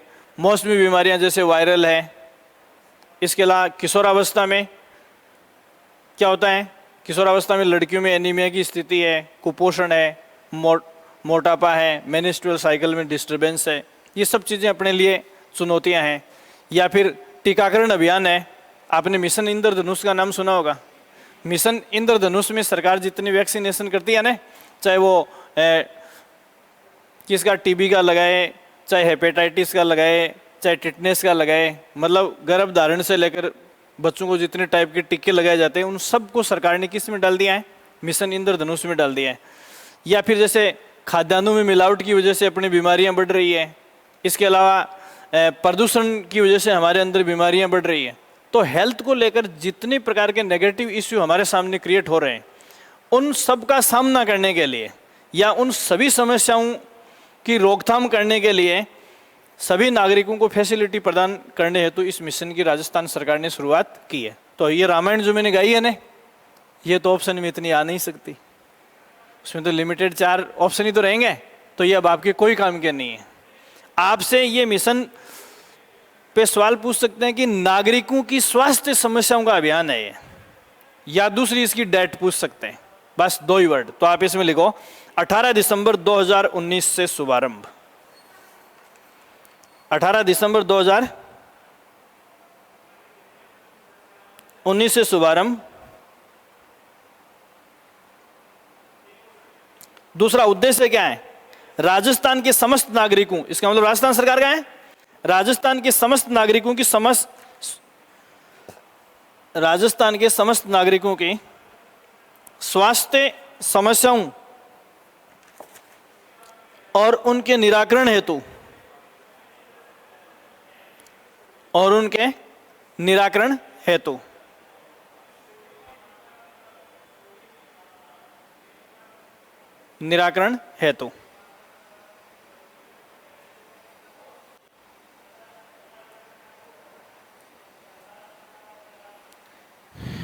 एक लिखो आप इसमें, एक इन दिनों एक अखबार में बीमारी चर्चित है, वो आपसे पूछी जा सकती है।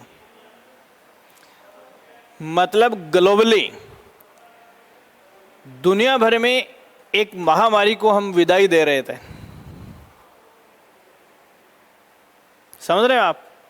पाकिस्तान जैसे राष्ट्र ने भी ये कह दिया था कि हमने इसका पूरा उन्मूलन कर दिया है, पोलियो रिएक्टिव हो गया है। पोलियो पे सवाल पूछा जा सकता है कि कौन सी महामारी ने विश्व स्तर पर दोबारा दस्तक दी है, पोलियो माइलिटिस जो वायरस है, ये विषाणुजनित बीमारी है। पोलियो में नर्वस सिस्टम, ब्रेन और स्पाइनल कॉर्ड या लकवे जैसी, जिसको अपन सामान्य भाषा में लकवा ही बोलते हैं, तो ये नर्वस सिस्टम की बीमारी है और ये पोलियो माइलिटिस वायरस की वजह से फैलता है। तो ये ध्यान रखना, हालांकि इसमें नहीं आया, ये अभी पिछले महीने भर से वापस दुनिया भर में चर्चित रहा है। तो कौन सी विषाणुजनित महामारी ने दोबारा दस्तक दी है, पोलियो, या इसका पूरा नाम पोलियो माइलिटिस भी लिख देते हैं या लकवा भी लिख सकते हैं, ठीक है। या इसको हिंदी में क्या कहते हैं, पक्षाघात। शुद्ध हिंदी में क्या कहते हैं, पक्षाघात कहते हैं। तपेदिक किसको कहते हैं, टीबी को। कई बार शुद्ध हिंदी का शब्द दिक्कत कर देता है, हैं? जैसे मोबाइल जेब में लेके चलते हो, उसकी हिंदी क्या है, हैं? चल दूरभाष। दूरभाष में सारे फोन आ जाते हैं, दूरभाष का मतलब बात, दूर बैठ के बात लैंडलाइन से भी करते हैं। चल दूरभाष, जेब में डाल के चल सकते हैं। अगला लिखो, शुद्ध के लिए युद्ध अभियान। शुद्ध के लिए युद्ध अभियान, समझ जाओगे आप। मिलावटखोरी, खाद्य पदार्थों में जो मिलावट चल रहा है ना, समझ जाओगे ना। इसमें पूछने लायक चीज डेट ही है, लिख लो आप इसमें 26 अक्टूबर 2020। 26 अक्टूबर 2020। एक मुख्यमंत्री निःशुल्क दवा योजना की डेट ध्यान में है क्या, बार बार पूछ रहे हैं, हालांकि टाइम तो बहुत हो गया इसको पूछते हुए। लिख लो मुख्यमंत्री निःशुल्क दवा योजना, इसकी डेट इंपॉर्टेंट अब भी पूछी जाती है।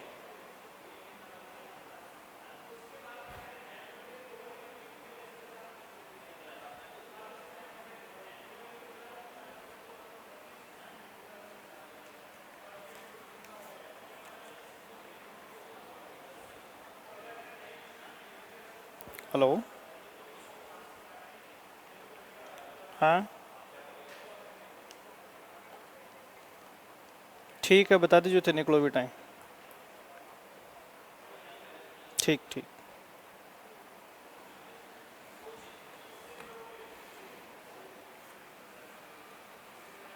ठीक है, ये मोटी मोटी चीजें मैंने आपको इसमें हेल्थ में जो आने वाले सवाल हैं वो बताएं। एक आध इसमें और लिख लो, लिखना चाहो तो।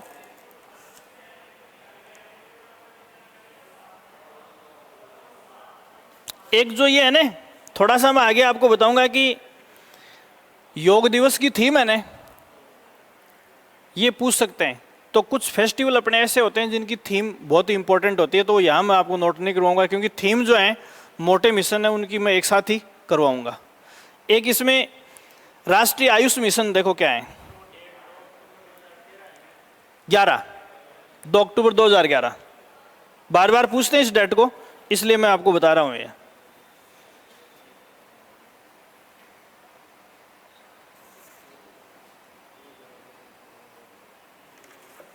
हाँ, ये राष्ट्रीय आयुष मिशन, जिसको शॉर्ट में आयुष लिखते हैं,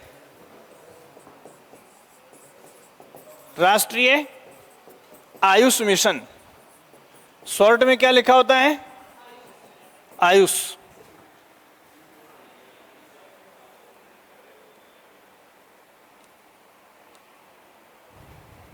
ये कितनी चिकित्सा प्रणालियों का योग है, पहली बात तो ये कितनी चिकित्सा प्रणालियां मिलाएगी इसमें कौन बताएगा, 5। ठीक है ना, है।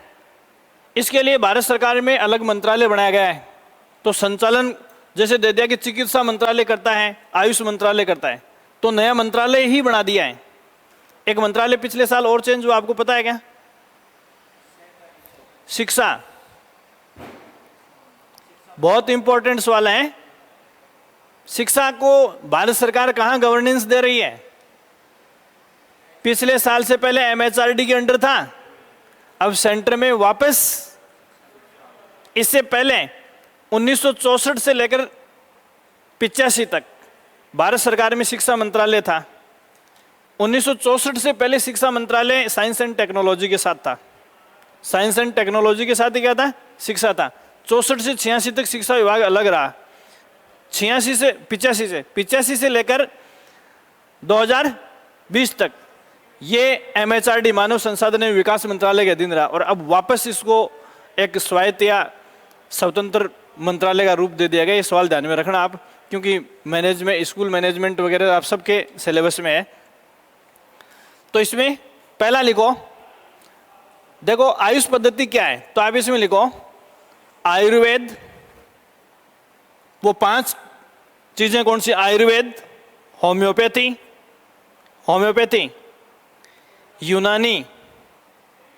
यूनानी और प्राकृतिक चिकित्सा, नेचुरोपैथी बोलते हैं इसको, प्राकृतिक चिकित्सा का एकीकृत रूप।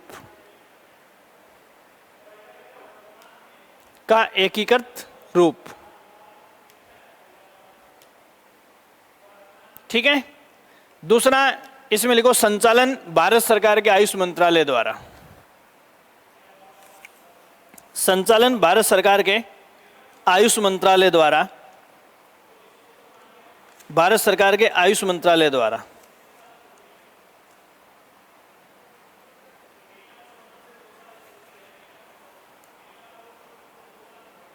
ठीक है। और राजस्थान में इसके लिए क्या किया गया है, तो इसमें लिखो राजस्थान में, राजस्थान राज्य, या सीधा लिख लो चाहे राजस्थान राज्य आयुष सोसाइटी का गठन। राजस्थान राज्य आयुष सोसाइटी का गठन 2015 में किया गया था, मार्च में। पीछे की तारीख छोड़ो चाहे खाली साल लिख लो।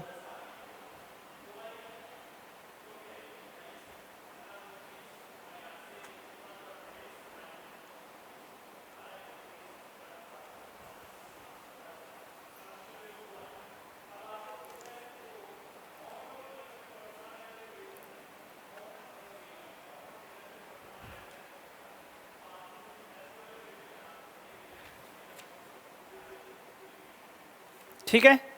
एक सवाल आपसे जो पूछा जा सकता है चिकित्सा में, लिखो आप इसमें खसरा रूबेला अभियान।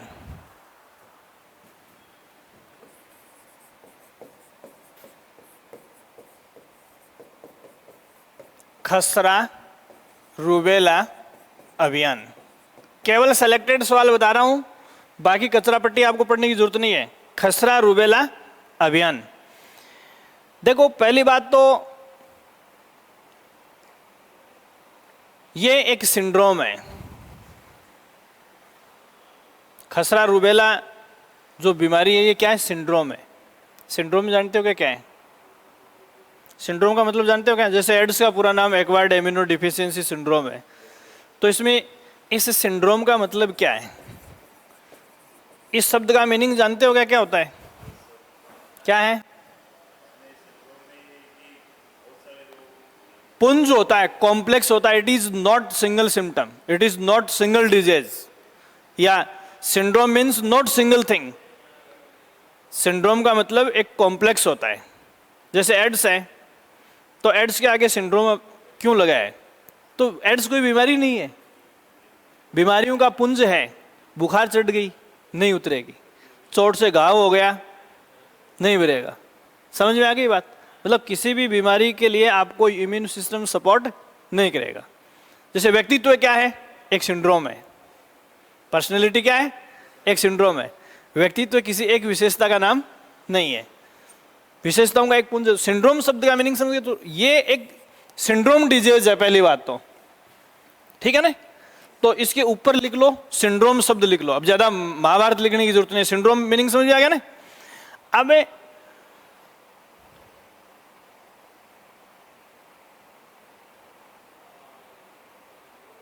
सवाल आपसे क्या पूछा जा सकता है? भारत सरकार ने इस बीमारी से मुक्त होने के लिए जो टारगेट वर्ष रखा है वो है 2023।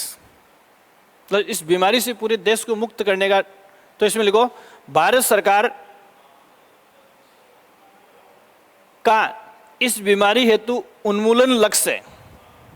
उन्मूलन का मतलब होता है जड़ामूल उखाड़ना।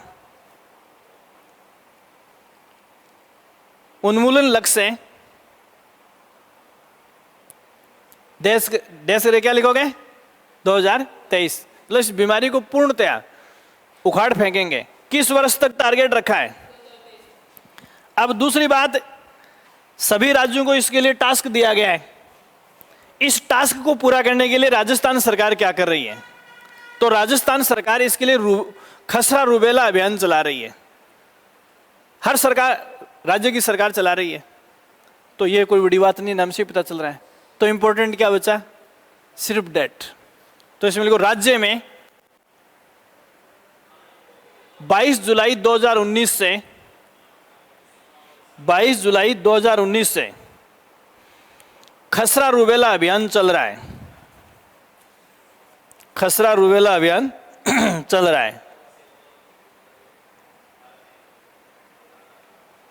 खसरा रूबेला अभियान चल रहा है, जिसके तहत, इस सेंटेंस को थोड़ा पूरा लिख लेना, जिसके तहत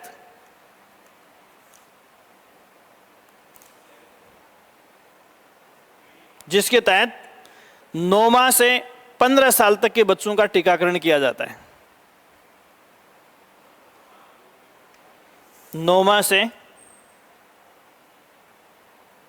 15 वर्ष तक के बच्चों का टीकाकरण किया जाता है।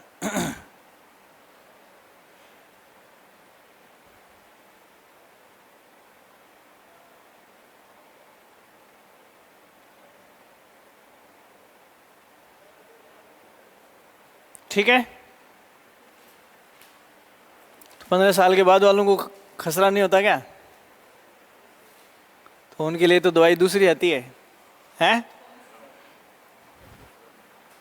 वो सड़क के ऊपर देखते नहीं क्या, तीर का निशान लगा के अंग्रेजी देसी यहाँ मिलती है, हैं? वो दुकान, वो एक ही बात है, उसके लिए कोई बढ़िया फ्रिज वगैरह की सुविधा है तो ठंडी, ये शब्द भी जोड़ देते हैं, हैं? दूसरा सवाल देखो,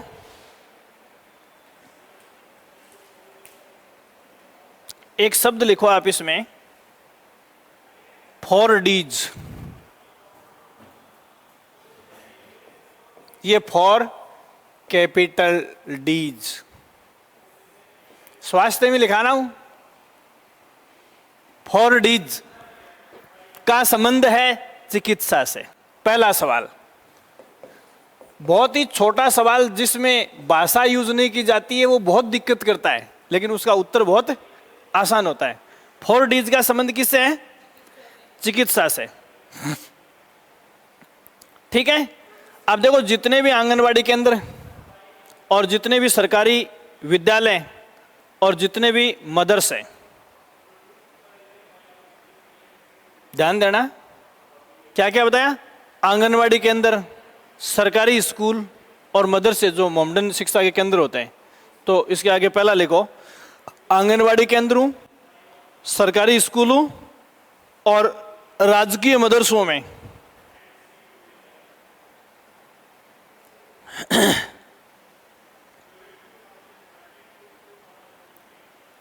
18 वर्ष तक के बच्चों को समर्पित स्वास्थ्य कार्यक्रम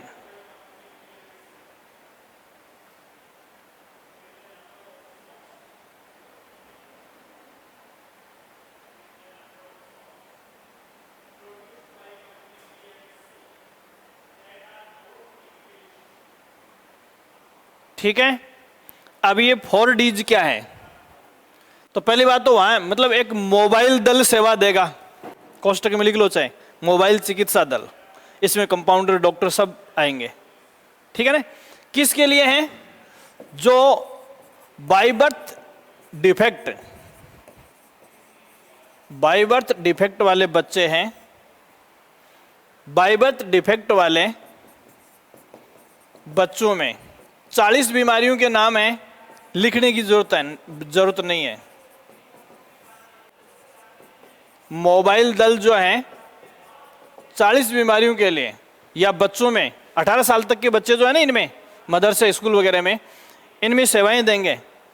अब इसको 4Ds नाम क्यों दिया है? तो बच्चों में बाय बर्थ जो डिजीज होती हैं वो किसकी वजह से हो सकती हैं? हेलो, हाँ सर, हाँ कोचिंग को आ जाओ, हाँ आ जाओ, हूँ यही हूँ।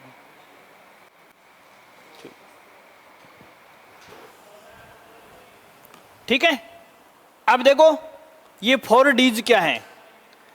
पहली D है डेफिशिएंसी। कुछ बच्चों में क्या है, किसी चीज की कमी रह जाती है। जैसे माँ गर्भवती थी उस समय बच्चे, माँ में खून की कमी है, एनीमिया, तो ये एनीमिया जो है वो क्या हो सकता है? आनुवंशिक हो सकता है, बच्चे में आ सकता है। किसी भी चीज की बाय बर्थ कमी है, डेफिशिएंसी, पहला D। दूसरा D है डेवलपमेंटल डिले। डेवलपमेंटल डिले का मतलब है जैसे किसी बच्चे में को बोली लेट से आती है, कोई चलना देर से शुरू करता है? समझ गए ना आप? तो बहुत सारी चीजें जो डिले डेवलपमेंट का मतलब है देरी से शुरू होती है। एक है इसमें डिसेबिलिटीज, किसी प्रकार की विकलांगता आ जाए, सुनना नहीं है, बोला नहीं जाता, पैर से विकलांग है। और इसके अलावा कुछ बीमारियां होती हैं जो बर्थ के समय बच्चा लेके आ सकता है। तो इसमें वो 4Ds क्या है? पहला है बीमारी, तो ये पहला D है। बाय बर्थ कोई भी बीमारी आ गई, बीमारी को डिजीज कहते हैं ना। दूसरा D क्या है? कमी को अपन डेफिशिएंसी कहते हैं, ये दूसरा D है। और तीसरा है देरी से विकास, इसको अपन डिले डेवलपमेंट कहते हैं, ये D3 है। और डिसेबिलिटीज का मतलब है विकलांगता, ये D4 है। अब मेरे हिसाब से दोबारा पढ़ने की जरूरत नहीं है। मतलब किसी भी सरकारी स्कूल में, किसी भी आंगनबाड़ी केंद्र पे या किसी भी सरकारी मदरसे में कोई ऐसा बच्चा है जिस अभी ये जन्मजात बीमारियां, डेफिशिएंसी, डिले डेवलपमेंट, विकलांगता, इनसे जुड़ी हुई कितनी बीमारियों को चिन्हित किया गया है? 40 बीमारियों का एक लिस्ट है उस मेडिकल टीम के पास। तो किसी भी बच्चे की इंफॉर्मेशन मिलती है तो भाग के मोबाइल वो वैन से ही मतलब दवाइयों के साथ, पूरे लवादे के साथ वहाँ पहुँच जाएंगे। तो ये 4Ds मिशन का संबंध किससे है? चिकित्सा से। समझ में आ गई बात? ये चीज आपको ध्यान में रखनी है। फिर इसमें अगला लिखो, राष्ट्रीय किशोर स्वास्थ्य कार्यक्रम। राष्ट्रीय किशोर स्वास्थ्य कार्यक्रम, राष्ट्रीय किशोर स्वास्थ्य कार्यक्रम, और इसके साथ ही ओब्लिक करके ये लिख लेना आप, उजाला क्लिनिक, ओब्लिक करके। राष्ट्रीय किशोर स्वास्थ्य कार्यक्रम, ओब्लिक क्या लिखोगे? उजाला क्लिनिक।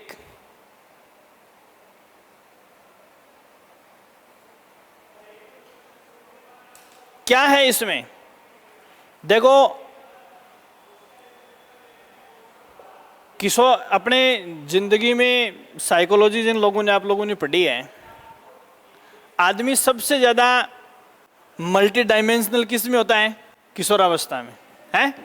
अब वो घर में बैठता है, घर वालों से उलझ पड़ता है, पड़ोस में जाता है, पड़ोसियों से उलझ पड़ता है, क्लास में बैठा है, सहपाठियों से उलझ पड़ता है, गर्लफ्रेंड के पास बैठा है, उससे उलझ पड़ता है? तो उलझन भरी अवस्था जिसको कहते हैं, और इसमें कई प्रकार के डिसऑर्डर अपने भीतर आ जाते हैं। तो उनसे संबंधित जो किशोरों को स्वास्थ्य संबंधी जो सेवाएं देने के लिए जो क्लिनिक लगाए गए हैं, वो कौन से हैं? उजाला क्लिनिक। और ये उजाला क्लिनिक किस मिशन के तहत?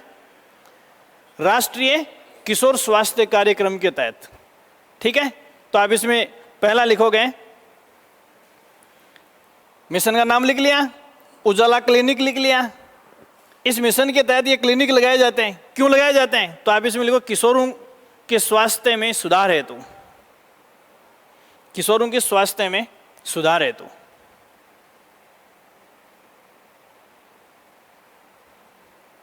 किशोरों के स्वास्थ्य में सुधार हेतु। ठीक है, कौन सा मिशन है या इस मिशन का संबंध किससे है?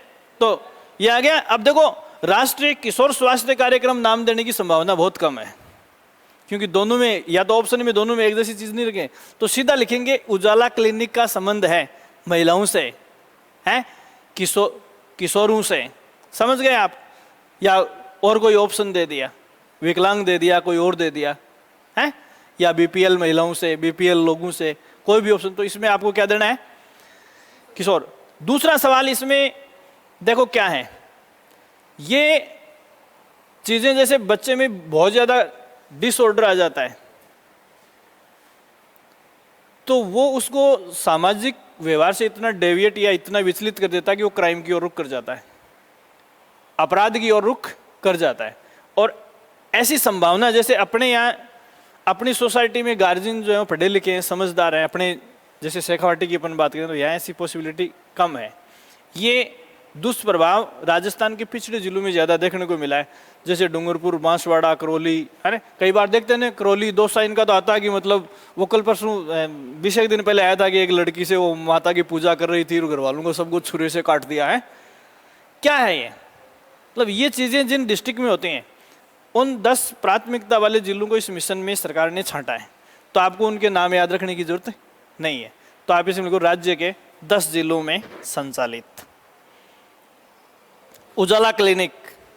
तो देखो यहां दूसरा सवाल, जैसे उजाला क्लिनिक का संबंध तो है किशोरों से, अगर सवाल पूछा जाए, और दूसरा राष्ट्रीय किशोर स्वास्थ्य कार्यक्रम राजस्थान के कितने जिलों में संचालित है? 10 में। ठीक है, पूरी स्टोरी समझ में आ गई? इस हिसाब से आपको देखना है। और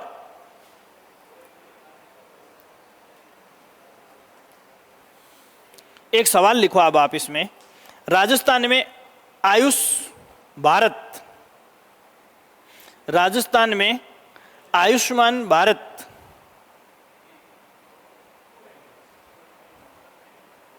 मिशन के घटक हैं।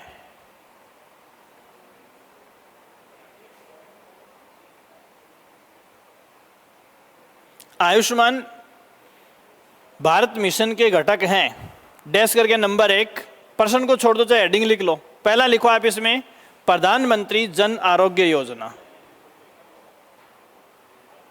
प्रधानमंत्री जन आरोग्य योजना, प्रधानमंत्री जन आरोग्य योजना। और दूसरा आप इसमें लिखोगे स्वास्थ्य एवं कल्याण केंद्र, स्वास्थ्य एवं कल्याण केंद्र।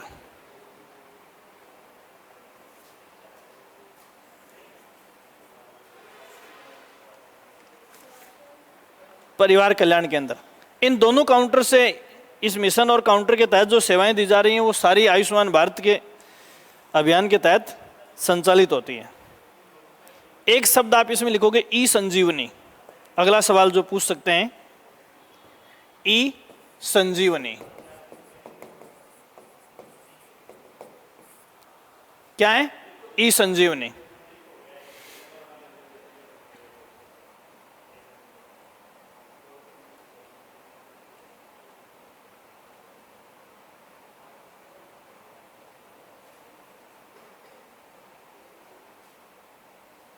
इसमें लिखो पहली लाइन, राष्ट्रीय टेली परामर्श सेवा मंच है, राष्ट्रीय टेली परामर्श सेवा मंच है। ये शब्द समझ में आ गया? राष्ट्रीय टेली सेवा परामर्श मंच है, टेली सेवा परामर्श मंच है। देखो संजीवनी चिकित्सा से संबंधित है, इसके ऊपर लिखना चाहो तो लिख लो, ये ई संजीवनी का संबंध किससे है? चिकित्सा से। अब देखो टेली का मतलब क्या होता है? एक शब्द होता है ब्रॉडकास्ट और एक होता है टेलीकास्ट। तो ब्रॉडकास्ट का मतलब है खाली वॉइस से आप संपर्क करोगे, और टेलीकास्ट का मतलब वीडियो। वीडियो कॉन्फ्रेंसिंग के जरिए इसमें जो है चिकित्सा सेवाएं उपलब्ध करवाई जाती हैं। तो या तो इसकी कॉमन लैंग्वेज बनाई जाती है कि कौन सी योजना या जो कौन सा कार्यक्रम है जिसके तहत टेलीकॉन्फ्रेंसिंग के माध्यम से चिकित्सा सेवाएं प्रदान की जाती हैं। तो इसमें आपको ऑप्शन क्या मिलेगा? ई संजीवनी मिलेगा। क्लियर होगी बात? दूसरा इसमें यदि सवाल पूछा जा सकता है तो देखो ये दो संस्थाओं का जॉइंट मिशन है। एक तो सीडेक संस्था कहाँ की है? पुणे की है, और दूसरा भारत सरकार का स्वास्थ्य मंत्रालय। तो पहला शब्द समझ में आ गया ना? राष्ट्रीय टेली परामर्श सेवा मंच का मतलब समझ में आ गया क्या है? कि ये वीडियो कॉन्फ्रेंसिंग, किसी भी मीडियम से वीडियो कॉन्फ्रेंसिंग के माध्यम से स्वास्थ्य सेवाएं जो है उपलब्ध करवाएगी। दूसरा इसमें लिखो भारत सरकार के स्वास्थ्य एवं परिवार कल्याण मंत्रालय, भारत सरकार के स्वास्थ्य एवं परिवार कल्याण मंत्रालय, स्वास्थ्य एवं परिवार कल्याण मंत्रालय तथा भारत सरकार के स्वास्थ्य एवं परिवार कल्याण मंत्रालय तथा सीडेक, ये पुणे वाली नहीं है, सीडेक मोहाली की है ये, तथा सीडेक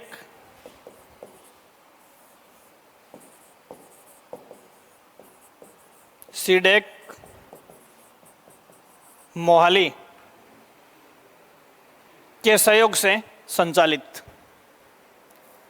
के सहयोग से संचालित, के सहयोग से संचालित। तो जो शिक्षा, चिकित्सा, ठीक है, मैंने आपको 3 इश्यू बताए थे, है ना? सामाजिक सोशल डेवलपमेंट के 3 इश्यू, सबसे महत्वपूर्ण शिक्षा, उसके बाद चिकित्सा, और तीसरा सामाजिक सेवाएं या कार्यक्रम। एक बिंदु इसका बच गया है, तो जिसमें अपन जैसे कल परसों में बता रहा था इंदिरा महिला शक्ति उड़ान योजना या खाली उड़ान योजना भी लिखा हुआ हो सकता है, ये बहुत इंपॉर्टेंट सवाल है। तो इस प्रकार के गांव में पानी को लेकर, आवास को लेकर, परिवहन को लेकर या जो अन्य सामाजिक चुनौतियां उनको लेकर सरकार के जो प्रयास है वो बहुत ही महत्वपूर्ण है। ठीक है, ये चीज़ें आपको एक बार घर जाके रिपीट करनी है, और कोई कंफ्यूज होता है तो ये बंद करने के बाद में आप पूछ सकते हो। टीचिंग के दौरान आप अंडरलाइन कर लिया करो, कोई चीज़ कंफ्यूज हो जिसके ऊपर आपको ज़्यादा डिस्कस करना है तो ये वीडियो ऑफ करने के बाद में आप देख सकते हो। अब इसमें किसी भी प्रकार की कोई प्रॉब्लम है तो आप पूछ सकते हो।